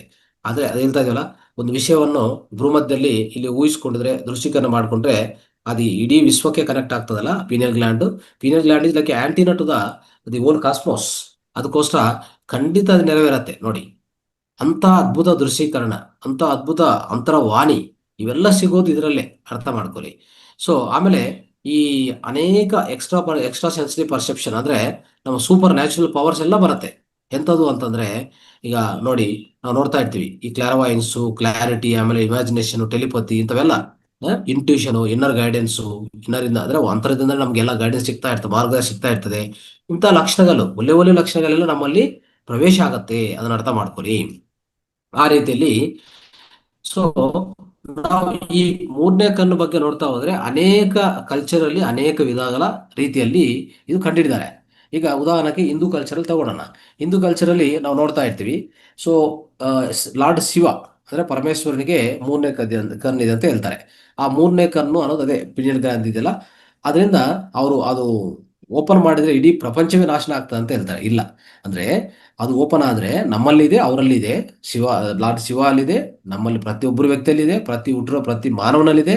ಆದ್ರೆ ಅದು ಓಪನ್ ಆದ್ರೆ ಏನಾಗತ್ತೆ ಅಂತಂದ್ರೆ ನಮ್ಮ ಜೀವನದಲ್ಲಿರುವಂತ ಅನೇಕ ಈವಿಲ್ ಥಿಂಗ್ಸ್ ಅಂದ್ರೆ ಇಂದು ಕೆಟ್ಟ ವಿಷಯಗಳು, ನಕಾರಾತ್ಮಕ ವಿಷಯಗಳು ಎಲ್ಲಾನು ನಾಶನ ಮಾಡತ್ತೆ. ಅದೇ ಮೂರನೇ ಕಣ್ಣು ಅರ್ಥ, ನಿಜವಾದ ಅರ್ಥ ಅದು. Mean is gone to destroy the evil, all the evil and bad things in your life. ಅಂದ್ರೆ ನಕಾರಾತ್ಮಕ ವಿಷಯಗಳೆಲ್ಲನೂ ನಾಶನ ಮಾಡುತ್ತೆ. ನಿಮ್ಗೆ ಹೆಚ್ಚು ಏನು ಕೊಡುತ್ತೆ ಅಂದ್ರೆ ಒಂಥರ ಆ, ನಮ್ಮಲ್ಲಿ ಅನೇಕ ಅದೇ ಅಜ್ಞಾನವಿರುತ್ತಲ್ಲ, ಅಜ್ಞಾನವನ್ನು ನಾಶ ಮಾಡುತ್ತೆ, ನಕಾರಾತ್ಮಕ ನಾಶ ಮಾಡುತ್ತೆ, ನಮ್ಗೆ ಹೆಚ್ಚು ಏನು ಕೊಡುತ್ತೆ, ಜ್ಞಾನ ಕೊಡುತ್ತೆ, ವಿವೇಕತ್ವವನ್ನು ಕೊಡುತ್ತೆ. ಯಾವುದು? ಈ ಮೂರನೇ ಕಣ್ಣು. ಅದು ಪ್ರಧಾನವಾಗಿ ಋಗ್ವೇದದಲ್ಲಿ ಎಲ್ಲ ಹೇಳಿದ್ದಾರೆ, ಇದ್ರ ಬಗ್ಗೆ ತುಂಬಾ ಮಾಹಿತಿ ಕೊಟ್ಟಿದ್ದಾರೆ. ಹಿಂದೂಯಿಸಂ ಅಲ್ಲಿ ಆ, ಲಾರ್ಡ್ ಶಿವಕ್ಕಿರುವಂತಹ ಮೂರನೇ ಕಣ್ಣು ಬಗ್ಗೆ ಅತ್ಯಂತ ಹೆಚ್ಚಾಗಿ ಚರ್ಚೆ ಆಗಿದೆ. ಸೊ ಈ ರೀತಿಯಲ್ಲಿ ಆಗಿ ಆ ಮೂರನೇ ಕಣ್ಣು ಉತ್ಪನ್ನ ಆಗಿದ್ರೆ ನಮ್ಮಲ್ಲಿರುವಂತ ಅಜ್ಞಾನ, ಮೂಢವತ್ತ ಇರ್ಬೇಕಂದ್ರೆ ಅನೇಕ ನಕಾರಾತ್ಮಕ ವಿಷಯಗಳು, ಕೆಟ್ಟ ವಿಷಯಗಳು ಎಲ್ಲ ತೊಲಗಿಸ್ಕೊಂಡು ಸ್ವಚ್ಛವಾಗ್ತೀವಿ. ಮತ್ತೆ ನಮ್ಮ ಕಾನ್ಶಿಯಸ್ನೆಸ್ ಎಕ್ಸ್ಪ್ಯಾಂಡ್ ಆಗತ್ತೆ. ಅಂದ್ರೆ ನಮ್ಮ ಪ್ರಜ್ಞೆ ಅನ್ನೋದು ತುಂಬಾ ಹೆಚ್ಚಾಗ್ತಾ ಹೋಗ್ತದೆ. ಅದರ ಆ ರೀತಿ ನಮ್ಮ ಹಿಂದೂಯಿಸಂ ಅಲ್ಲಿ ಅರ್ಥ ಮಾಡ್ಕೊಂಡಿದೆ. ಬುದ್ಧಿಸಂ ಹೋದ್ರೆ ನೀವು ನೋಡ್ಬೋದು, ನೇಪಾಳ ಅಲ್ಲಿ ಹೋಗ್ತಾ ಹೋಗ್ತಾರೆ, ನೇಪಾಳಲ್ಲಿ ಆಗಲ್ಲ ಒಂದು ಬುದ್ಧನ ವಿಗ್ರಹ ನೋಡಿದ್ರೆ ಮಧ್ಯದಲ್ಲಿ ಒಂದು ಸೆಂಟರ್ ಪಾಯಿಂಟ್ ಇರ್ತಾರೆ, ಇಲ್ಲಿ ಒಂದು ಸೆಂಟರ್ ಪಾಯಿಂಟ್ ಇಟ್ಟಿರ್ತಾರೆ. ಅದ್ರ ಅರ್ಥ ಏನಂದ್ರೆ ಮೂರನೇ ಕಣ್ಣು ಬಗ್ಗೆ ಅವ್ರು ಹೇಳ್ತಾ ಇದ್ದಾರೆ, ಆ ರೀತಿಯಲ್ಲಿ ಹೇಳ್ತಾ ಇದ್ದಾರೆ. ಇವೆಲ್ಲ ನಾವು ನೋಡ್ತಾ ಇರ್ತೀವಿ. ಆದ್ರೆ ಇವೆಲ್ಲ ರೆಫರೆನ್ಸಸ್ ಏನಂದ್ರೆ ನಮಗೂ ಸಿಗ್ತಾ ಇರ್ತವೆ. ಈ ಸೊಸೈಟಿ ಅಂದ್ರೆ ಈ ಸಮಾಜದಲ್ಲಿ ಅನೇಕ ಕಲ್ಚರ್ಸ್ ಅಲ್ಲಿ ಹಿಂದೂಯಿಸಂ, ಜೈನಿಸಂ, ಬುದ್ಧಿಸಂ ಮತ್ತೆ ಇಸ್ಲಾಮು, ಕ್ರಿಶ್ಚಿಯನ್ ಪ್ರತಿ ಒಂದರಲ್ಲಿ ಇದ್ರ ಬಗ್ಗೆ ಮಾಹಿತಿ ಕೊಟ್ಟಿದ್ದಾರೆ ಈಗಾಗಲೇ. ಆಯ್ತು. ಈಗ ನಮ್ಮ ಮೂರನೇ ಕಣ್ಣು ಮಕ್ಕಳಲ್ಲಿ ಹೇಗೆ ಅಂತ ನಾನು ಈಗಾಗಲೇ ಹೇಳ್ತಾ ಇದ್ದಲ್ಲ, ಅವರಲ್ಲಿ ನೋಡಿ, ಮಕ್ಕಳಲ್ಲಿ ಈ ಸೈಕಿಕ್ ಪವರ್ಸ್ ಆಗ್ಲಿ, ಸಿದ್ಧಿಸ್ ಆಗ್ಲಿ ಹೆಚ್ಚಾಗಿರುತ್ತೆ. ಯಾಕಂದ್ರೆ ಇದೆಲ್ಲಾನು ಆ ಮೂರನೇ ಕಣ್ಣು ಸಂಬಂಧಿತ. Okay, awakening of the third I ಅಂತ ಹೇಳ್ತೀವಿ. ಅದು ಅವರಿಗೆ ಸಹಜವಾಗಿ ಇರುತ್ತೆ ಅಂತ ನಾನು ಹೇಳ್ತಾ ಇದ್ದೆ. ಅವ್ರಿಗೆ ಇಂಟ್ಯೂಟಿವ್ ಪವರ್ಸ್ ಜಾಸ್ತಿ. ಈಗ ಉದಾಹರಣೆಗೆ ನೀವೇನೋ ತಪ್ಪ ರೈಟ್ ಅವ್ರು ಕಂಡಿಡ್ತಾರೆ ಮಕ್ಕಳು. ಅಂದ್ರೆ ನೀವೇದನ ಸ್ವಲ್ಪ ಏನೋ ಸುಳ್ಳು ಹೇಳಕ್ ಹೋದ್ರೆ ಅವ್ರು ಕಂಡಿಡ್ತಾರೆ. ಅವ್ರಿಗೆ ಗೊತ್ತಾಗತ್ತೆ ಹೇಗೆ ಅಂತಂದ್ರೆ ಅವ್ರಿಗೆ ಈ ಮೂರನೇ ಕಣ್ಣು ಆಲ್ರೆಡಿ ಆಕ್ಟಿವೇಶನ್ ಇರುತ್ತೆ. ಯಾಕಂದ್ರೆ ಜಸ್ಟ್ ಹುಟ್ಟಿದ್ದಾರೆ, ಒಂದು 6-7 ವರ್ಷ ಅಂತ ಇಟ್ಕೊಳ್ಳಿ. ಆ ವಯಸ್ಸಲ್ಲಿ ಏನಿರ್ತದೆ ಹೇಳಿ, ಯಾವುದೇ ಇನ್ನೂ ಕಲ್ಮಶ ತಗೊಂಡಿಲ್ಲ ಅವರು. ಆದಷ್ಟು ತಾಯಿ ಹಾಲಿಂದ ನೆಕ್ಸ್ಟ್ ನಿಧಾನವಾಗಿ ಹಂತವಾಗಿ ಒಂದು ಘನ ಪದಾರ್ಥ, ದ್ರವ ಪದಾರ್ಥ ತಗೊಂತ ನಿಧಾನವಾಗಿ ಒಂದು 6-7 ವರ್ಷ ಇಟ್ಕೊಳ್ಳಿ. ಅಲ್ಲಿವರೆಗನೆ ಈ ಮೂರನೇ ಕಣ್ಣು ಮುಚ್ಚೋಗಲ್ಲ, ಅಂದ್ರೆ ಕ್ಯಾಲ್ಸಿಫಿಕೇಶನ್ ಆಗಿಲ್ಲ ಇನ್ನು. ಆದ್ರೆ ಅದರಿಂದ ಶುರು ಆಗತ್ತೆ. ಅದಕ್ಕೆ ಯಾವುದೇ ಮಕ್ಕಳ ಮುಂದೆ ನಾವು ಹೇಳ್ತಾ ಇರುವಾಗ ನಿಜವಾದ ವಿಷಯಗಳು ಹೇಳಿದ್ರೆ ಅವರು ಕಂಡಿಡ್ತಾರೆ, ಏನೋ ಅಲ್ಲಿ ಸುಳ್ಳು ಹೇಳಿದ್ರು ಕಂಡಿಡ್ತಾರೆ. ಅಷ್ಟು ಕೆಪಾಸಿಟಿ ಅವರಲ್ಲಿ ಇರ್ತದೆ ಅಂತ ಅರ್ಥ ಮಾಡ್ಕೊಳ್ಳಿ. ಅದು ಹೋಗ್ತಾ ಹೋಗ್ತಾ ಏನಾಗತ್ತಂದ್ರೆ ಇದೆಲ್ಲ ಕಡಿಮೆ ಆಗ್ತಾ ಹೋಗ್ತದೆ ಸ್ನೇಹಿತರೆ, ಕಡಿಮೆ ಆಗ್ತಾ ಹೋಗ್ತದೆ. ಸೊ ಒಂಥರ ಅವ್ರಿಗೇನಂದ್ರೆ ಈ ಮಕ್ಕಳಲ್ಲಿ ಇರುವಂಥದ್ದು ಪೀನಿಯಲ್ ಗ್ಲ್ಯಾಂಡ್ ಅದ್ಭುತವಾಗಿ ಕೆಲಸ ಮಾಡ್ತಾ ಇರ್ತದೆ. ಅದಕ್ಕೆ ಅವರಲ್ಲಿ ಈ ಸೆರೋಟೋನಿನ್ ಅನ್ನು ಮೆಲಟೋನಿನ್ ಆಗಿ ಉತ್ಪನ್ನ ಮಾಡ್ಕೊಂತ ಇರ್ತಾರೆ. ಓಕೆ, ಅವಾಗ ಈ ಸೆರೋಟೋನಿನ್ ಲೆವೆಲ್ ಅನ್ನು ಕಡಿಮೆ ಆಗ್ತಾ ಹೋಗ್ತದೆ. ಈ ಮೆಲಟೋನಿನ್ ಹೆಚ್ಚಾಗಿರುತ್ತೆ ಅವರಲ್ಲಿ. ಆ ಮೆಲಟೋನಿನ್ ಹೆಚ್ಚಾಗಿರುವಾಗ ಏನಾಗುತ್ತೆ ಗೊತ್ತಾ, ಅವರಲ್ಲಿ ಪ್ರಜ್ಞೆ ಅನ್ನೋದು ಹೆಚ್ಚಾಗಿ ಮೂಡಿರ್ತದೆ. ಹೆಚ್ಚು ಪ್ರಜ್ಞೆ ಅನ್ನೋದು ಅವರಲ್ಲಿ ಇರುತ್ತೆ. ಇದನ್ನ ಅರ್ಥ ಮಾಡ್ಕೋಬೇಕು. ಸೊ ಈ ಮೆಲಟೋನಿನ್ ಪ್ರೊಡಕ್ಷನ್ ಅನ್ನೋದು ಈ ಸೆರೋಟೋನಿನ್ ಅನ್ನೋದು ಕಡಿಮೆ ಆಗ್ತಾ ಹೋದ್ರೆ ಮೆಲಟೋನಿನ್ ಹೆಚ್ಚಾಗತ್ತೆ.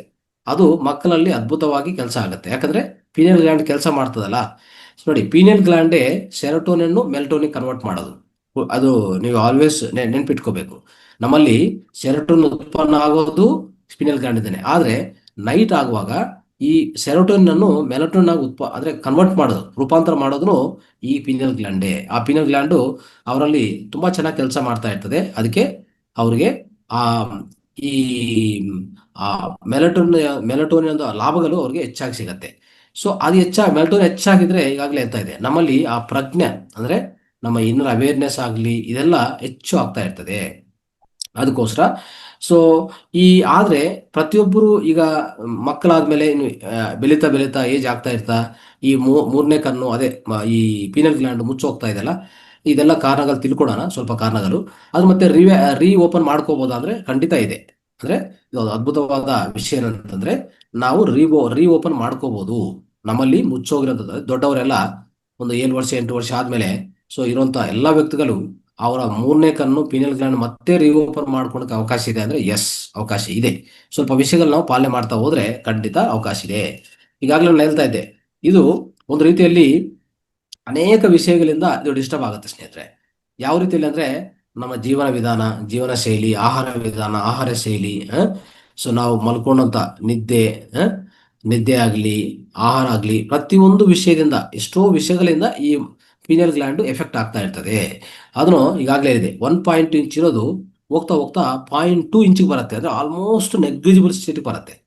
ಅಷ್ಟು ಸ್ಥಾಯಿ ಬರ್ತಾ ಇದೆ ಅಂದ್ರೆ ಇದಕ್ಕೆಲ್ಲ ಕಾರಣ ಏನಂತಂದ್ರೆ ಆ ಬಾಹ್ಯ ಬಾಹ್ಯದಲ್ಲಿ ಅಂದ್ರೆ ಈ ಜೀವನದಲ್ಲಿ ನಾವು ಮಾಡುವಂತ ನಾವು ಅಳವಡಿಸ್ಕೊಂಡಂತ ವಿಧಾನಗಳು.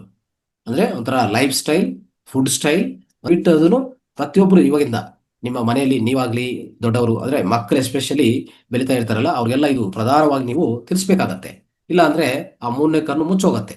ಅದು ಏನ ಯಾವ ರೀತಿಯಲ್ಲಿ ಅಂದ್ರೆ 0.2 ಇಂಚ್ ಬಂದಿದೆ ಅಂದ್ರೆ ಪೂರ್ತಿ ಮುಚ್ಚೋಗತ್ತೆ. ನೆಕ್ಸ್ಟ್ ಅದು ಕೆಲಸ ಮಾಡೋದೇ ಇಲ್ಲ, ಇಡೀ ಜೀವನ ಪರ್ಯಂತ ಕೆಲಸ ಮಾಡೋದಿಲ್ಲ. ಅದು ಸ್ವಲ್ಪ ಗಮನಗಳು ಕೊಡೋಣ. ನೋಡಿ ಒಂದು ವಿಷಯ, ಒಂದು ಆತಂಕ ಏನಪ್ಪಾ ಅಂತಂದ್ರೆ ಫ್ಲೋರೈಡ್. ನಮ್ಮ ಜೀವನದಲ್ಲಿ ಸ್ವಲ್ಪ ವಿಷಯಗಳು ಹೇಳ್ತಾ ಹೋಗ್ತೀನಿ ನಾನು. ನಮ್ಮ ಜೀವನದಲ್ಲಿ ಯಾವ ವಿಷಯಗಳಿಂದ ನಾವು ಈ ಪೀನಿಯಲ್ ಗ್ಲ್ಯಾಂಡ್ ಕೆಲಸ ಮಾಡೋ ಸ್ಟಾಪ್ ಆಗಿದೆ ಅಂತ ಹೇಳಕ್ಕೆ ಪ್ರಯತ್ನ ಮಾಡ್ತಾ ಹೋಗ್ತೀನಿ. ಇವೆಲ್ಲ ತಿಳ್ಕೊಳ್ಳಿ, ಅರ್ಥ ಮಾಡ್ಕೊಳ್ಳಿ, ಪಾಲನೆ ಮಾಡಿ. ಒಂದು ಫ್ಲೋರೈಡ್. ಫ್ಲೋರೈಡ್ ನಿಮ್ಗೆ ಗೊತ್ತಲ್ಲ, ಈ ಫ್ಲೋರೈಡ್ ಅನ್ನೋದು ಅನೇಕ ವಿಷಯಗಳಲ್ಲಿ ಫ್ಲೋರೈಡ್ ನಮಗೆ ನಮ್ಮ ದೇಹಕ್ಕೆ ಸೇರ್ತಾ ಇದೆ. ಇದೇನ್ ಮಾಡುತ್ತೆ ಅಂದ್ರೆ ಒಂದು ರೀತಿಯಲ್ಲಿ ನಮ್ಮ ದೇಹದಲ್ಲಿ ಕ್ಯಾಲ್ಸಿಫಿಕೇಶನ್ ಹೆಚ್ಚು ಮಾಡಿ ಆ ಪೀನಲ್ ಗ್ಲ್ಯಾಂಡ್ ಅನ್ನು ಮುಚ್ಚೋದು ಇದೆಲ್ಲ ಕೆಲಸ ಮಾಡುತ್ತೆ. ಪೀನಲ್ ಗ್ಲ್ಯಾಂಡ್ ಆಕ್ಟಿವಿಟಿ ಕಡಿಮೆ ಆಗ್ತಾ ಬರ್ತದೆ. ಇದು ಎಲ್ಲೆಲ್ಲಿ ಸಿಗುತ್ತೆ ಗೊತ್ತಾ? ಈ ಫ್ಲೋರೈಡ್ ಅನ್ನೋ ಕಂಟೆಂಟ್, ಫ್ಲೋರೈಡ್ ಅಂತ ಒಂದು ರಸಾಯನ ನೋಡಿದ್ರೆ ಟೂತ್ ಪೇಸ್ಟ್ ಪ್ರಾಡಕ್ಟ್ಸ್ ಮತ್ತೆ ಟೇಬಲ್ ಸಾಲ್ಟ್. ನಾವು ಈ ಉಪ್ಪು ಟೇಬಲ್ ಸಾಲ್ಟ್ ಇದೆಲ್ಲ ಪೌಡರ್ ಸಾಲ್ಟ್ ಅಂತ ಅದರಲ್ಲಿ ಹೆಚ್ಚಾಗಿರುತ್ತೆ, ಅರ್ಥ ಮಾಡ್ಕೊಳ್ಳಿ. ಸೊ ಇವೆಲ್ಲ ನಾವು ನಮ್ಮ ಜೀವನದಲ್ಲಿ ಅಳವಡಿಸ್ಕೊಂಡು ಈ ಜೀವನದಲ್ಲಿ ಈ ರೀತಿಯಲ್ಲಿ ಪಾಲನೆ ಮಾಡ್ತಾ ಅದಕ್ಕೆ ಈ ಫ್ಲೋರೈಡ್ ಕಂಟೆಂಟ್ ಹೆಚ್ಚಾಗಿ ಆದ್ರೂ ಈ ಮೂರನೇ ಕಣ್ಣು ಅಂದ್ರೆ ಈ ಪೀನಲ್ ಗ್ರಂಥಿ ಇದೆಲ್ಲ ಅಲ್ಲಿ ಕ್ಯಾಲ್ಸಿಫಿಕೇಶನ್ ಹೆಚ್ಚು ಮಾಡಿ ಅದು ಮುಚ್ಚೋಗ್ತಾ ಇದೆ. ಅವಾಗ ಏನ್ ಮಾಡ್ಬೇಕು ಅಂತಂದ್ರೆ ನೀವು ಆಲ್ಟರ್ನೇಟಿವ್ ಹುಡುಕ್ಲೇಬೇಕು. ಟೂತ್ ಪೇಸ್ಟ್ ಆಲ್ಟರ್ನೇಟಿವ್ ನಾವು ಇದು ಆಯುರ್ವೇದ ಪೌಡರ್ ಇದೆ ಅಲ್ವಾ? ಆ ಈ ಈ ನಿಂಬೆ ಕಡ್ಡಿ ಇದೆಲ್ಲ ಅಂದ್ರೆ ಇದು ಬೇವಿನ ಕಡ್ಡಿ ಇಂಥವೆಲ್ಲ ಯೂಸ್ ಮಾಡ್ಕೊಳ್ಳಿ. ಯಾವುದೇ ರೀತಿಯಲ್ಲಿ ಟೂತ್ ಪೇಸ್ಟ್ ಯೂಸ್ ಮಾಡಕ್ ಹೋಗ್ಬಿಡಿ. ಟೂತ್ ಪೇಸ್ಟ್ ನಾನು ಹೇಳ್ತಾ ಇದ್ದೀನಿ, ಅದರಲ್ಲಿ ಹೆಚ್ಚಾಗಿ ಈಗಾಗಲೇ ತುಂಬಾ ರಿಸರ್ಚ್ ನಡೆದಿದ್ದಾರೆ. ಅದರಲ್ಲಿ ಹೆಚ್ಚು ಈ ಶುಗರ್ ಆಗಲಿ ಆಮೇಲೆ ಈ ಫ್ಲೋರೈಡ್ ಆಗಲಿ ಹೆಚ್ಚಾಗಿ ಯೂಸ್ ಮಾಡ್ತಾರೆ. ಫ್ಲೋರೈಡ್ ಅದು ತೊಲಗಿಸ್ಕೋಬೇಕು ನಮ್ಮ ಜೀವನದಿಂದ. ಆಮೇಲೆ ಟೇಬಲ್ ಸಾಲ್ಟ್ ಮೆತ್ತಳೆ, ಟೇಬಲ್ ಸಾಲ್ಟು ಪೌಡರ್ ಸಾಲ್ಟ್ ಅಂತ ನೋಡಿ, ಅದರಲ್ಲಿ ಫ್ಲೋರೈಡ್ ಯೂಸ್ ಮಾಡ್ತಾರೆ. ಅದನ್ನು ಸಹ ನಮ್ಮ ಮೂರನೇ ಕಣ್ಣು ಈ ಥರ್ಡ್ ಐಗೆ ಪೀನಿಯಲ್ ಗ್ಲ್ಯಾಂಡ್ಗೆ ತುಂಬಾ ಆತಂಕ ಆಗುತ್ತೆ. ಅದನ್ನ ಅರ್ಥ ಮಾಡ್ತೀವಿ, ಅದನ್ನು ತೆಗಿಬಿಡಿ. ಅಂದ್ರೆ ಸೂಪರ್ ಮಾರ್ಕೆಟ್ ಅಲ್ಲಿ ಸಿಗ್ತಾ ಇರ್ತವೆ ನೋಡಿ ಈ ಟೇಬಲ್ ಸಾಲ್ಟ್ ಇಲ್ಲ, ಅದು ಉಪಯೋಗಿಸ್ಕೋಬಿಡಿ. ಸೈಂಧವ ಹೋಗಿ ನೇರವಾಗಿ ಸೈಂಧವ ಹೋಗಿ, ಅರ್ಥ ಆಯ್ತಾ? ಆ ರೀತಿಯಲ್ಲಿ ಮಾಡ್ಕೊಳ್ಳಿ. ಇದು ನಮ್ಮ ಜೀವನದಲ್ಲಿ ಅಳವಡಿಸ್ಕೋಬೇಕು. ಆಮೇಲೆ ಈ ಡ್ರಿಂಕಿಂಗ್ ವಾಟರ್ ಅಂದ್ರೆ ನೀರು ಕುಡಿಯುವಂತ ವ್ಯಕ್ತಿಗಳಲ್ಲಿ ನಾವು ನೋಡ್ತಾ ಇರ್ತೀವಲ್ಲ. ಸೊ ಈ ನೀರಲ್ಲೂ ಸಹ ಫ್ಲೋರೈಡ್ ಬರ್ತಾ ಇದೆ ಇತ್ತೀಚಿನ ಕಾಲದಲ್ಲಿ. ಅಂದ್ರೆ ಈ ಬೋರ್ವೆಲ್ ವಾಟರ್ ಆಗಲಿ ಈ ಟ್ಯಾಪ್ ವಾಟರ್ ಆಗಲಿ ಈ ಫ್ಲೋರೈಡ್ ಅನ್ನೋದು ಹೆಚ್ಚು ಸೇರ್ಕೊಂತಾ ಇದೆ. ಅದರಿಂದನೇ ನಮ್ಮ ದೇಹದಲ್ಲಿ ಈ ಕ್ಯಾಲ್ಸಿಫಿಕೇಶನ್ ಆಗಿ ಈ ಪೀನಲ್ ಗ್ಲ್ಯಾಂಡ್ ಮುಚ್ಚೋಗತ್ತೆ. ಅದಕ್ಕೋಸ್ಕರ ಒಂದು ಒಂದು ಸಂಶೋಧನೆ ನಡೀತದೆ. ಏನಂತಂದ್ರೆ ಯಾರಂತಂದ್ರೆ ಅಮೆರಿಕಾದಲ್ಲಿ ನಡೆದಿರೋದು ಇದು. ಡಾಕ್ಟರ್ ಜೆನ್ನಿಫರ್ ಲುಕ್ ಅಂತ ಯೂನಿವರ್ಸಿಟಿ ಇಂಗ್ಲೆಂಡ್ ಅಲ್ಲಿ ನಡೆದಿರುವಂಥದ್ದು. ಇವ್ರು ಏನಂತ ಹೇಳ್ತಾರಂದ್ರೆ ನಮ್ಮ ಪೀನಲ್ ಗ್ರಂಥಿಯ ಆ ಆ ಕೆಲಸ ಪೂರ್ತಿ ಆ ಒಂಥರ ಸ್ಟಾಪ್ ಮಾಡೋಂತ ಇದು ಈ ಫ್ಲೋರೈಡ್ ಮಾಡುತ್ತೆ ನಮ್ಮ ದೇಹದಲ್ಲಿ ಅಂತ ಹೇಳ್ತಾರೆ. ನೋಡಿ, ಅದಕ್ಕೆ ನಾವು ತುಂಬಾ ಎಚ್ಚರಿಕವಾಗಿ ಇಂಥ ವಿಷಯಗಳಿಂದ ನಾವು ಆಚೆ ಬರಬೇಕು. ಓಕೆ, ಇದನ್ನು ಪ್ರಧಾನವಾಗಿ ಇಟ್ಕೊಳ್ಳಿ. ಆಮೇಲೆ ಬೇರೆ ಬೇರೆ ವಿಷ ಪದಾರ್ಥಗಳು ಇನ್ನೇನೇನು ನಾವು ಅಳವಡಿಸ್ಕೊಂತಾ ಇದೀವಿ ನಮ್ಮ ಜೀವನದಲ್ಲಿ ಅದು ನೋಡೋಣ. ಈಗ ಉದಾಹರಣಕ್ಕೆ ಈ ಅಲ್ಯೂಮಿನಿಯಂ ಪಾತ್ರೆಗಳು ಉಪಯೋಗಿಸೋದು, ಅದನ್ನು ಸಹ. ಆಮೇಲೆ ಈ ಪ್ಯಾರಾಬಿನ್ಸ್ ಅಂತ ಒಂದಿದೆ. ಈ ಪ್ಯಾರಾಬಿನ್ಸ್ ಅಂತಂದ್ರೆ ಕಾಸ್ಮೆಟಿಕ್ಸ್ ಅಲ್ಲಿ ಉಪಯೋಗಿಸ್ತಾರೆ ಖಂಡಿತವಾಗಿ.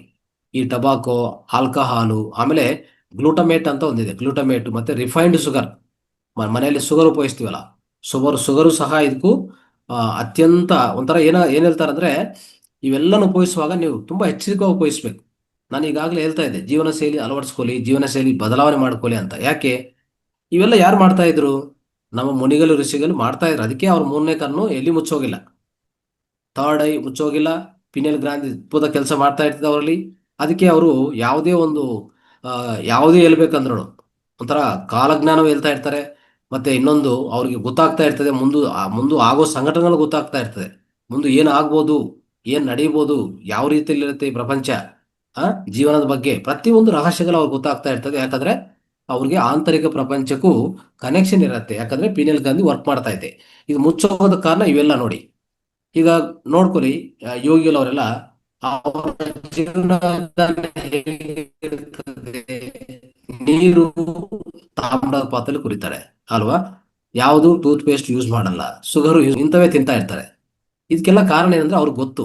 ಓಕೆ, ಅದು ಮುಚ್ಚು ಹೋಗುತ್ತೆ ಅಂತ ಗೊತ್ತು. ಅದಕ್ಕೆ ಇವೆಲ್ಲ ನಮ್ಗೆ ಗೊತ್ತಿಲ್ಲ, ಅದಕ್ಕೆ ನಾವು ಏನು ಬೇಕಾದ್ರೆ ತಿಂತೀವಿ, ಧ್ಯಾನ ಮಾಡಕ್ ಹೋಗ್ತೀವಿ ಅಲ್ವಾ? ಸೊ ಯಾವ್ದು ಬೇಕಂತೀನಿ ನಾವು ಆ ಪೀನಲ್ ಗ್ರಂಥಿ ಮುಚ್ಚಿ ಹೋಗ್ತಾ ಇರ್ತದೆ, ಮತ್ತೆ ನಾವು ಧ್ಯಾನದಲ್ಲಿ ಹೋಗಿ ಪ್ರಾಣಶಕ್ತಿಯಿಂದ ಮತ್ತೆ ಆಕ್ಟಿವೇಟ್ ಮಾಡ್ಕೊತಾ ಇರ್ತೀವಿ. ಅದು ದಿನನಿತ್ಯ ಆಪೋಸಿಟ್ ಆಗ್ತಾ ಇರ್ತದೆ. ಅಂದ್ರೆ ನಾವು ಏನ್ ಮಾಡಬಾರ್ದು ಮಾಡೋದು, ಏನ್ ಮಾಡಬೇಕೋ ಅದು ಮಾಡ್ತಾ ಇರ್ತೀವಿ. ಖಂಡಿತವಾಗಿ ನಮಗೆ ಫಲಿತ ಬೇಗ ಸಿಗೋದಿಲ್ಲ, ಅದು ಅರ್ಥ ಮಾಡ್ಕೊಳ್ಳಿ. ನೋಡಿ, ಇನ್ನೊಂದು ಈ ರೆಡಿಮೇಡ್ ಪ್ರಾಡಕ್ಟ್ಸ್ ಇದೆಯಲ್ಲ, ಬೇಕರಿ ಇದಲ್ಲಿ ಎಲ್ಲ ರೆಡಿ ಮಾಡ್ತಾರೆ ನೋಡಿ. ಎಲ್ಲಿ ಎಸ್ಪೆಷಲಿ ಪ್ರಾಸೆಸ್ಡ್ ಫುಡ್ಸ್ ಅಂತ ಸೂಪರ್ ಮಾರ್ಕೆಟ್ ಸಿಗತ್ತೆ. ಎಲ್ಲದರಲ್ಲಿ ಈ ಫ್ಲೇವರ್ ತರ ಯೂಸ್ ಮಾಡೋದೇ ಗ್ಲೂಟಮೇಟ್. ಗ್ಲೂಟಮೇಟ್ ಅನ್ನೋದು ಒಂದು ಅತ್ಯಂತ ವಿಷವಾದ ಪದಾರ್ಥ. ಯಾವುದಕ್ಕೆ? ಪಿನೇಲ್ ಗ್ರಂಥಿ ಮುಚ್ಚೋಗಕ್ಕೆ, ಕ್ಯಾಲ್ಸಿಫಿಕೇಶನ್ ಆಗಕ್ಕೆ ಅಂತ ಹೇಳ್ತಾ ಇದ್ದಾರೆ. ದಯವಿಟ್ಟು ಇದು ನಾವು ಗಮನಿಸಬೇಕಾಗತ್ತೆ. ಆಮೇಲೆ ಆಲ್ಕಹಾಲು, ಸ್ಮೋಕಿಂಗು ಇದಂತವೆಲ್ಲ ಬಿಡಬೇಕಾಗತ್ತೆ. ಇವೆಲ್ಲ ಟೊಬ್ಯಾಕೊ ಎಲ್ಲ ಬಿಟ್ಟಿದ್ರೇನೆ ಇದಕ್ಕೆ ನಮಗೆ ಸಿಗುವಂತ ಒಂದು ಅದ್ಭುತವಾದ ಫಲಿತ. ಪೀನಲ್ ಗ್ರಂಥಿಯನ್ನು ಸಕ್ರಿಯಗೊಳಿಸಿಕೊಂಡು ಅದ್ಭುತವಾದ ಜೀವನವನ್ನು ನಡೆಸ್ಕೋಬಹುದು. ಆಮೇಲೆ ಇನ್ನೊಂದು ಎಂ 18 ಅಂದ್ರೆ 18 79 ಅಂದ್ರೆ 1879 ಅಲ್ಲಿ ಥಾಮಸ್ ಅಲ್ವಾ ಎಡಿಸನ್ ಏನ್ ಮಾಡ್ತಾನೆ, ಈ ಲೈಟ್ ಅನ್ನು ಕಂಡಿಡ್ತಾರೆ. ಅಲ್ಲಿಂದ ಶುರು ಆಗಿದೆ ನಮ್ಮ ಈ ಮೂರನೇ ಕನ್ನದ ಪರಿಸ್ಥಿತಿ. ಅಂದ್ರೆ ಈ ಪ್ರಿಯಲ್ ಗಾಂಧಿಯ ಒಂಥರ ಕ್ಷೀಣಿಸೋದು ಅಂತ ಅಲ್ಲಿಂದ ಶುರು ಆಗಿದೆ. ಯಾಕಂದ್ರೆ ಅವರು ಕಂಡಿರೋದು ಒಳ್ಳೆದೇ. ಅಂದ್ರೆ ಈ ಪ್ರಪಂಚ ಮೊಬೈಲ್ ಫೋನ್ ಇಲ್ಲದೆ, ಟಿವಿ ಇಲ್ಲದೆ, ಒಂದು ಕಂಪ್ಯೂಟರ್ ಇಲ್ಲದೆ, ಒಂದು ರೀತಿಯಲ್ಲಿ ಎಲೆಕ್ಟ್ರಾನಿಕ್ ಗ್ಯಾಡ್ಜೆಟ್ಸ್ ಇಲ್ಲದೆ ಊಹಿಸ್ಕೊಳಕ್ಕೆ ಸಾಧ್ಯವಿಲ್ಲ ಅಲ್ವಾ? ಅದು ಒಳ್ಳೆದೇ. ಆದ್ರೆ ಇಲ್ಲಿ ತೊಂದರೆಗಳು ಆಗಿದೆ ಅಂತ ಹೇಳ್ತಾರೆ. ಸೊ ಯಾವ ರೀತಿಯಲ್ಲಿ ಅಂದ್ರೆ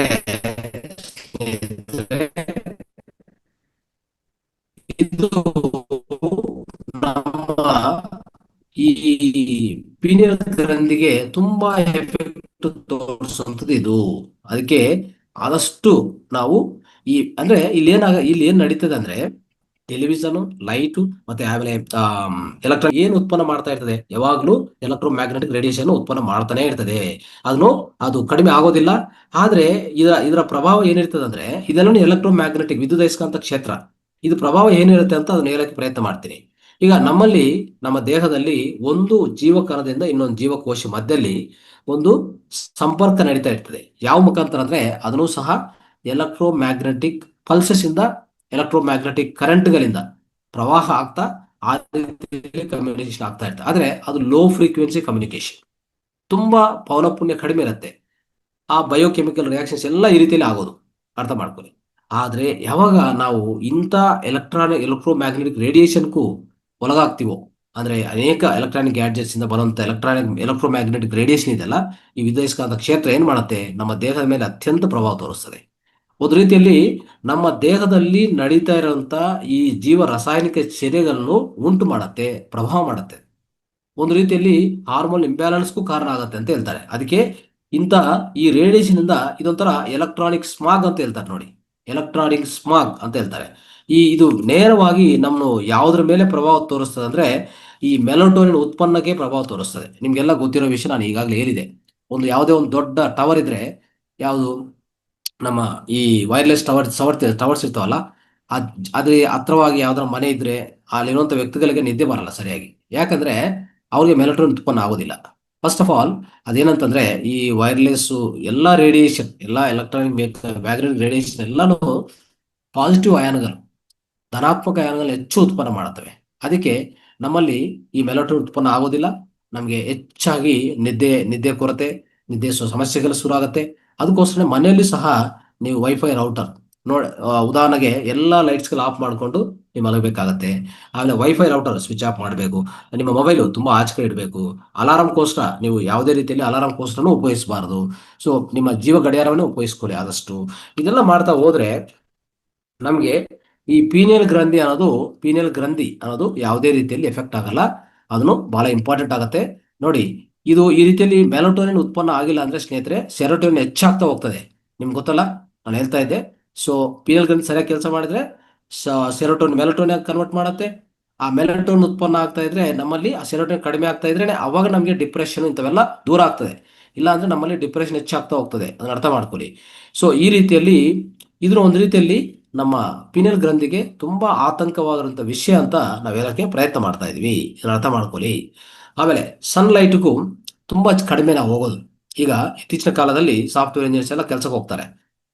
ಸುತ್ತು ಏನ್ ಹೇಳ್ತದೆ ರೀ, ಸುತ್ತು ಬಿಲ್ಡಿಂಗ್ ಅಲ್ಲಿ ಸುತ್ತು ಮುಚ್ಚಿರ್ತಾರೆ, ಗ್ಲಾಸ್ ಬಿಲ್ಡಿಂಗ್ ಅದು. ಅದ್ರ ಒಳಗಡೆ ಪ್ರವೇಶ ಮಾಡಿದ ಮೇಲೆ ಸನ್ಲೈಟ್ ಇಲ್ಲ, ಆಮೇಲೆ ಗಾಳಿ ಇಲ್ಲ. ಇಂಥ ಪರಿಸ್ಥಿತಿಯಲ್ಲಿ ನೀವೇನು ಎಕ್ಸ್ಪೆಕ್ಟ್ ಮಾಡ್ಬೋದು ಹೇಳಿ? ಆ ಸುತ್ತು ಲೈಟ್ ಇಲ್ಲ, ಯಾವುದೇ ಸನ್ಲೈಟ್ ಬರೋದಿಲ್ಲ ಅಂತಂದ್ರೆ ಖಂಡಿತ ಇದು ಏನಾಗುತ್ತೆ ಗೊತ್ತಾ, ನಮ್ಮ ಮೆಟಬಾಲಿಕ್ ಪ್ರಾಸೆಸ್ ಮೇಲೆ ತುಂಬಾ ಎಫೆಕ್ಟ್ ತೋರಿಸ್ತದೆ. ಒಂದು ರೀತಿಯಲ್ಲಿ ಹೇಳ್ತಾರೆ. ಸೊ ಈ ಹಾರ್ಮೋನ್ ಇಂಬ್ಯಾಲೆನ್ಸ್ ಕಾರಣವೂ ಇದಾಗ್ತಾ ಇರ್ತದೆ. ಅದಕ್ಕೆ ಯಾವುದೇ ಒಂದು ಸೀಸನ್ಸ್ ಆಗಲಿ, ಸನ್ಲೈಟ್ಗೆ ಹೋಗೋದಾಗ್ಲಿ, ಇದೆಲ್ಲ ತುಂಬಾ ಇಂಪಾರ್ಟೆಂಟ್. ನೋಡಿ ಏನಾಗುತ್ತೆ, ಸನ್ಲೈಟ್ ಬೆಳಗ್ಗೆ ಸನ್ಲೈಟ್, ಸಾಯಂಕಾಲ ಸನ್ಲೈಟ್, ನಾನು ಹೇಳ್ತಾ ಇದ್ದೆ ಈ ನೆಗೆಟಿವ್ ಆಯನ್ಸ್ ಕೊಡುತ್ತೆ ನಿಮಗೆ ಅಂತ. ನೆಗೆಟಿವ್ ಆಯನ್ಸ್ ಕೊಡುವಾಗ ಏನಾಗುತ್ತೆ ಅಂದ್ರೆ ಖಂಡಿತ ನಿಮಗೆ ಅದರಿಂದ ಈ ಪೀನಿಯಲ್ ಗ್ಲ್ಯಾಂಡ್ ಕೆಲಸ ಮಾಡೋದು ತುಂಬಾ ಚೆನ್ನಾಗಿರ್ತದೆ. ಅದಕ್ಕೆ ಅವಾಗ ನಮ್ಮ ಮೂಡು ಸಹ ನೋಡ್ಕೊಳ್ಳಿ. ಸನ್ಲೈಟ್ ಇಲ್ಲದೆ ನಾವು ಸನ್ಲೈಟ್ ತೋರಿಸ್ಕೊಂಡದೇ ನಾವು ಜೀವನ ಮಾಡ್ತಾ ಹೋದ್ರೆ ನಮ್ಮಲ್ಲಿ ಅತ್ಯಂತ ಡಿಪ್ರೆಷನ್ ಕಾರಣ ಆಗತ್ತೆ ಹೇಳ್ಬೇಕಂದ್ರೆ. ಇತ್ತೀಚಿನ ಕಾಲದಲ್ಲಿ ಬರ್ತಾ ಇರೋಂಥ ಅನೇಕ ಸಮಸ್ಯೆಗಳಿಗೆ ಇದೇ ಕಾರಣ. ಅದಕ್ಕೋಸ್ಕರ ಸನ್ಲೈಟ್ ಇಲ್ಲದೆ ತುಂಬಾ ಒಂದು ರೀತಿಯಲ್ಲಿ ಜೀವನ ಮಾಡ್ತಾ ಇದ್ದಾರೆ. ಒಂದು ಅರ್ಥ ಮಾಡ್ಕೊಳ್ಳಿ, ನಾವು ವಿಂಟರ್ ಸೀಸನ್ ಅಲ್ಲಿ ನೋಡ್ಕೊಳ್ಳಿ. ವಿಂಟರ್ ಸೀಸನ್ ಅಲ್ಲಿ ಅಂದ್ರೆ ಚಳಿಗಾಲದಲ್ಲಿ ಡಿಪ್ರೆಷನ್ ಹೆಚ್ಚಾಗ್ತದೆ. ಡಿಪ್ರೆಷನ್ ಆಗೋಂಥವ್ರಿಗೆ ಹೆಚ್ಚಾಗ್ತದೆ. ಯಾಕಂದ್ರೆ ಅಲ್ಲಿ ಏನಂತಂದ್ರೆ ಮೆಲಟೋನಿನ್ ಸರಿಯಾಗಿ ಉತ್ಪನ್ನ ಆಗಲ್ಲ ಚಳಿಗಾಲದಲ್ಲಿ. ಯಾಕಂದ್ರೆ ಅಲ್ಲಿ ಉಷ್ಣೋಗ್ರತ ಸನ್ಲೈಟು ಕಡಿಮೆ ಇರ್ತದೆ. ಅಲ್ಲಿ ಆಗುವಂತ ವಿಷಯ ಏನಪ್ಪಾ ಅಂತಂದ್ರೆ ಈ ಪೂರ್ತಿ ವಿಂಟರ್ ಅಲ್ಲಿ ಡಿಪ್ರೆಷನ್ ಹೆಚ್ಚಾಗುವಂತ ಅವಕಾಶ ಇದೆ. ಅದಕ್ಕೆ ಯಾಕಂದ್ರೆ ಸೆರೋಟೋನಿನ್ ಹೆಚ್ಚಾಗಿರುತ್ತೆ, ಮೆಲಟೋನಿನ್ ಕಡಿಮೆ ಇರುತ್ತೆ ಆ ಸಮಯದಲ್ಲಿ ಅಂತ ಹೇಳಕ್ಕೆ ಪ್ರಯತ್ನ ಮಾಡ್ಬೋದು. ಅದಕ್ಕೆ ಏನ್ ಮಾಡ್ಬೇಕಂದ್ರೆ ನೀವು ಎಲ್ಲೇ ಕೆಲಸ ಮಾಡ್ತಾ ಇರಿ, ಅಂದ್ರೆ ಈ ಎ ಸಿ ಬಿಲ್ಡಿಂಗ್ ಅಲ್ಲಿ ಕೆಲಸ ಮಾಡ್ತಾ ಇರಿ, ಏನ್ ಮಾಡ್ಬೇಕು, ಸ್ವಲ್ಪ ಟೈಮ್ ತಗೊಂಡು ಬ್ರೇಕ್ ಬ್ರೇಕ್ ತರ ಒಂದು 5 ನಿಮಿಷ 10 ನಿಮಿಷ ಆಚೆ ಕಡೆ ಹೋಗ್ಬೇಕಾಗತ್ತೆ. ಹೋಗಿ ಡೇ ಲೈಟ್ ಸನ್ಲೈಟ್ಗೆ ತೋರಿಸ್ಕೊಳ್ಳಿ, ಸನ್ಲೈಟ್ ಉಪಯೋಗಿಸ್ಕೊಳ್ಳಿ, ಸನ್ಲೈಟ್ ಪಡೀರಿ. ಅವಾಗ ಆ ಥರ ಮಾಡ್ಕೊತ ಮಾಡ್ಕೊತ ಹೋದ್ರೆ ಖಂಡಿತ ನಮ್ಮಲ್ಲಿ ಅದ್ಭುತವಾದ ಒಂಥರ ನಮಗೆ ಸನ್ಲೈಟ್ ಇಂದ ಅನೇಕ ಪಾಸಿಟಿವ್ ನೆಗೆಟಿವ್ ಆಯನ್ಸ್ ಸಿಗತ್ತೆ. ಅದರಿಂದ ನಮಗೆ ನಮ್ಮಲ್ಲಿ ಮೆಲಟೋನಿನ್ ಸರಿಯಾದ ರೀತಿಯಲ್ಲಿ ಉತ್ಪನ್ನ ಆಗತ್ತೆ. ನಮ್ಮ ಪೀನಿಯಲ್ ಗ್ರಂಥಿನೂ ತುಂಬಾ ಚೆನ್ನಾಗಿ ಕೆಲಸ ಮಾಡತ್ತೆ. ಅದೇ ರೀತಿಯಲ್ಲಿ ನಮ್ಮ ನಿದ್ದೆ ಸಮಯನೂ ಅಷ್ಟೇ ಸ್ನೇಹಿತರೆ. ನಿದ್ದೆ ಬಗ್ಗೆ ನೋಡ್ತಾ ಇದ್ರೆ ಈ ನಿದ್ದೆದಲ್ಲಿ ನಾವು ಯಾವ ರೀತಿಯಲ್ಲಿ ನಿದ್ದೆ ಮಾಡ್ತಾ ಇದ್ವಿ, ಈ ಆರ್ಟಿಫಿಷಿಯಲ್ ಲೈಟು, ನೈಟು ಲೈಟ್ಗಳು ಹಾಕೊಂಡು ಕೆಲಸ ಮಾಡೋದು, ಇದೆಲ್ಲ ಮಾಡ್ತಾ ಇರ್ತೀವಿ ಅಲ್ವಾ. ನೋಡಿ ಇಷ್ಟೆಲ್ಲ ಕಾರಣಗಳಿದೆಯಾ ಒಂದು ಪೀನಿಯಲ್ ಗ್ರಂಥಿ ಸರಿಯಾಗಿ ಕೆಲಸ ಮಾಡ್ಬೇಕಂತ ನಮ್ಗೆ ಆಶ್ಚರ್ಯ ಆಗುತ್ತೆ. ನಾವು ಅನ್ಕೊಂತೀವಿ ಪೀನಿಯಲ್ ಗ್ರಂಥಿ ಆಕ್ಟಿವೇಟ್ ಮಾಡ್ಬೇಕಂದ್ರೆ ಕೂತ್ಕೊಳ್ಳಿ, ಯಾರೋ ಸ್ವಲ್ಪ ಜನ ಹೇಳ್ತಾರೆ 3ನೇ ಕಣ್ಣು ಓಪನ್ ಮಾಡ್ತೀವಿ ಬನ್ನಿ ಅಂತ. ಇದೆಲ್ಲ ಆಗೋದಿಲ್ಲ. ಓಕೆ, ಆ ರೀತಿಯಲ್ಲಿ ಫೋರ್ಸ್ಫುಲ್ ಆಗಿ ಏನೋ ಮಾಡಕ್ ಹೋದ್ರೆ ತುಂಬಾ ತೊಂದರೆಗಳು ಅನುಭವಿಸ್ಬೇಕಾಗತ್ತೆ. ಅದೇ ರೀತಿಯಲ್ಲಿ 3ನೇ ಕಣ್ಣು ಮೆಡಿಟೇಷನ್ ಇಂದ, ಧ್ಯಾನದಿಂದ ತುಂಬಾ ಲಾಂಗ್ ಟೈಮ್ ತಗೊಂಡು ನಾವು ಉತ್ಪನ್ನ ಮಾಡ್ಕೊಂತೀವಿ. ಅದು ಈ ಈ ಈ ಜೀವನ ಶೈಲಿ ಇಟ್ಕೊಂಡು ಉತ್ಪನ್ನ ಮಾಡೋದು ತುಂಬಾ ಕಷ್ಟ. ಅದಕ್ಕೆ ಎಷ್ಟೇ ನೀವು ಮೆಡಿಟೇಷನ್ ಮಾಡ್ತಾ ಇದ್ರು ಅದರ ಫಲಿತ ಸಿಗ್ತಾ ಇಲ್ಲ ಎಲ್ಲರಿಗೂ. ಯಾಕೆ ಸಿಗ್ತಾ ಇಲ್ಲ ಅಂದ್ರೆ ನಿಮ್ಮ ಜೀವನ ಶೈಲಿ ಸರಿ ಇಲ್ಲ. ನೀವು ಉಪಯೋಗಿಸಿರುವಂಥ ವಸ್ತುಗಳಾಗ್ಲಿ, ಪದಾರ್ಥಗಳಾಗ್ಲಿ, ಜೀವನ ಶೈಲಿ ಆಗಲಿ, ನಿದ್ದೆ ಆಗಲಿ, ಯಾವುದು ಸರಿ ಇಲ್ಲ. ಅದಕ್ಕೆ ಇವೆಲ್ಲ ನಿಮ್ಗೆ ಹೇಳಕ್ಕೆ ನಾನು ಪ್ರಯತ್ನ ಮಾಡ್ತಾ ಇದ್ದೇನೆ. ಸೊ ನಾವು ನಿದ್ದೆ ಮಾಡುವಾಗನೂ ಅಷ್ಟೇ ಏನಾಗ್ತಾ ಇದೆ ಗೊತ್ತಾ, ನಾವು ಸುತ್ತು ಲೈಟ್ಗಳು ಅಲ್ವಾ, ಮತ್ತೆ ನೈಟು ಲೈಟ್ ಹಾಕೊಂಡು ಈ ನೈಟ್ ಶಿಫ್ಟ್ ಕೆಲಸ ಮಾಡ್ತಾರೆ ನೋಡಿ, ಅದು ಅತ್ಯಂತ ಪ್ರಮಾದಕರ ಅಂತ ಹೇಳ್ಬೋದು. ಈ ರೀತಿಯಲ್ಲಿ ಮಾಡುವಾಗ ಏನಾಗತ್ತೆ, ಖಂಡಿತ ನಮ್ಗೆ ಈ ನಿದ್ದೆ ಸರಿಯಾಗಿ ಬರೋದಿಲ್ಲ. ನಿದ್ದೆ ಸರಿಯಾಗಿ ಬರೋದಿಲ್ಲ, ಲೈಟ್ಗಳು ಹೆಚ್ಚಾಗಿದ್ರೆ ಮೆಲಟೋನಿನ್ ಉತ್ಪನ್ನ ಆಗಲ್ಲ, ನಿಮ್ಗೆ ನಿದ್ದೆನೂ ಬರೋದಿಲ್ಲ. ಇನ್ನು ತುಂಬಾ ವ್ಯಕ್ತಿಗಳು ಈ ರೀತಿಯಲ್ಲಿ ನೈಟ್ ಎಲ್ಲ ಕೆಲಸ ಮಾಡುವಂತ ವ್ಯಕ್ತಿಗಳು ನೋಡಿದ್ರೆ ಇನ್ನೂ ತುಂಬಾ ಕಷ್ಟ ಆಗತ್ತೆ, ಅವರಲ್ಲಿ ನಿದ್ದೆ ಬರೋದೇ ಇಲ್ಲ. ಅವಾಗ ನಮ್ಮಲ್ಲಿ ಅದಕ್ಕೆ ಇಂಥದ್ದೆಲ್ಲ ಮಾಡಬಾರ್ದು. ನೈಟು ಹೆಚ್ಚಾಗಿ ಎಚ್ಚರಿಕಿರೋದು 10 ಗಂಟೆ 11 ಗಂಟೆ, ವರಸ್ಟ್ ಕೇಸ್ 11, ಇಲ್ಲಾಂದ್ರೆ 10 ಗಂಟೆ ಸಾಕು. ಅಲ್ಲಿಂದ ನಾವು ಪೂರ್ತಿ ಕತ್ಲೆಯಲ್ಲೇ ನಾವು ಖಂಡಿತ ಏನ್ ಮಾಡ್ಬೇಕಾಗತ್ತೆ, ನಿದ್ದೆ ಮಾಡ್ಬೇಕಾಗತ್ತೆ. ಅವಾಗ ನಿಮ್ಗೆ ಯಾವುದೇ ತೊಂದರೆಗಳು ಆಗಲ್ಲ. ಸೊ ಈ ರೀತಿ ಮಾಡ್ಕೊಂತ ಹೋದ್ರೆ ಈಗ ಪೀನಿಯಲ್ ಗ್ರಂಥಿ ಇಲ್ಲ 3ನೇ ಕಣ್ಣು, ಇದನ್ನು ಆಕ್ಟಿವೇಟ್ ಮಾಡ್ಕೊಂಡ ರೀತಿ ಯಾವುದು ಅಂತಂದ್ರೆ, ಈಗ ನಾನು ಹೇಳ್ತಾ ಇದ್ದೆ, ನಮ್ಮ ಬಾಹ್ಯ ಜೀವನ ಸರಿಯಾಗಿ ನಡ್ಸ್ಕೋಬೇಕಾಗತ್ತೆ. ಆವಾಗ್ಲೇ ಇದು ಉತ್ಪನ್ನ ಆಗೋದು. ಅದನ್ನ ಅರ್ಥ ಮಾಡ್ಕೊಳ್ಳಿ. అంటే ಈ ಅನೇಕ ಬಾಹ್ಯದಿಂದ ನಮ್ಮ ಮೇಲೆ ಪ್ರಭಾವ ತೋರಿಸುವಂತ ಅನೇಕ ವಿಷಯಗಳು, ಜೀವನ ಶೈಲಿ, ಪದಾರ್ಥಗಳು, ನಾವು ತಿನ್ನೋ ಆಹಾರ, ಪ್ರತಿಯೊಂದು ಇಂಪಾರ್ಟೆಂಟ್ ಆಗತ್ತೆ. ನ್ಯೂಟ್ರಿಷನ್ ಆಗಲಿ, ಎನ್ವಿರಾನ್ಮೆಂಟ್ ಆಗಲಿ, ಈ ಟಾಕ್ಸಿನ್ಸ್ ಹೆಚ್ಚಾಗಿ ತಗೊಳ್ಳೋದಾಗ್ಲಿ, ಇವೆಲ್ಲನೂ ಪೀನಿಯಲ್ ಗ್ರಂಥಿಯ ಆ ಕೆಲಸವನ್ನು ತುಂಬಾ ಆತಂಕ ಮಾಡತ್ತೆ. ಅದಕ್ಕೆ ಇವೆಲ್ಲ ಸರಿಪಡಿಸ್ಕೊಳ್ಳಿ. ಆಮೇಲೆ ಇನ್ನೊಂದು ಏನಂದ್ರೆ, ಜೊತೆಗೆ ಮೆಡಿಟೇಷನ್ ಮಾಡ್ತಾ ಹೋದ್ರೆ ನಮ್ಮ ಮೂರನೇ ಕಣ್ಣು ಪೀನಿಯಲ್ ಗ್ರಂಥಿಯನ್ನು ಆಕ್ಟಿವೇಟ್ ಮಾಡಕ್ಕೆ ಅವಕಾಶ ನಮಗೂ ಹೆಚ್ಚಾಗಿದೆ. ಅದಕ್ಕೋಸ್ಕರ ಇವೆಲ್ಲ ಸ್ನೇಹಿತರೆ, ಇವೆಲ್ಲ ತಿಳ್ಕೊಂಡು ಇಷ್ಟೆಲ್ಲ ನಾವು ಪಾಲನೆ ಮಾಡಕ್ಕೂ ಪ್ರಯತ್ನ ಮಾಡೋಣ. ಖಂಡಿತ ಇಷ್ಟೆಲ್ಲ ವಿಷಯಗಳು ತಿಳ್ಕೊಂಡಿದ್ವಿ. ಇನ್ನು ಮುಂದಿನ ವಿಷಯದಲ್ಲಿ ಪೀನಿಯಲ್ ಗ್ರಂಥಿಯನ್ನು ಇನ್ನು ಇದು ನಮ್ಮ ಆಹಾರ ಅಂದ್ರೆ ಜೀವನ ಶೈಲಿ, ಆಹಾರ ಪಾಲನೆ, ನಮ್ಮ ಬಾಹ್ಯದ ವಾತಾವರಣ, ಬಾಹ್ಯದ ಜೀವನ ಶೈಲಿ ಹೇಗೆ ಇಟ್ಕೋಬೇಕಂತ ನಾವು ಡಿಸ್ಕಸ್ ಮಾಡ್ತಾ ಬಂದ್ವಿ. ಮುಂದಿನ ತರಗತಿಯಲ್ಲಿ ಇದನ್ನು ಆಕ್ಟಿವೇಟ್ ಮಾಡ್ಕೊಂಡಿದ್ರೆ ಏನೇನು ಲಾಭಗಳಿರ್ತದೆ ಮತ್ತೆ ಯಾವ ರೀತಿಯಲ್ಲಿ ಆಕ್ಟಿವೇಟ್ ಮಾಡ್ಕೋಬಹುದು, ಇನ್ನು ಏನೇನು ಪಾಲನೆ ಮಾಡಬೇಕು, ಇಷ್ಟು ಮಾತ್ರ ತಿಳ್ಕೊಂಡಿದ್ವಿ. ಇನ್ನೂ ಹೆಚ್ಚು ವಿಷಯಗಳಿದೆ, ಅದನ್ನು ಮುಂದಿನ ತರಗತಿಯಲ್ಲಿ ತಿಳ್ಕೊಳ್ಳೋ ಪ್ರಯತ್ನ ಮಾಡೋಣ. ಯಾಕಂದ್ರೆ ಇದು ಇನ್ನೂ ಒಂದು ಮೂರು ತರಗತಿಗಳು ಆಗ್ಬೋದು. ಸೊ ತಿಳ್ಕೊಳ್ಳೋಕೆ ಪ್ರಯತ್ನ ಮಾಡೋಣ. ಸೊ ಎಲ್ಲರೂ ಕೇಳಿಸ್ಕೊಂಡಿದ್ದಕ್ಕೂ ತಮಗೆಲ್ಲ ಧನ್ಯವಾದಗಳು. Thank you.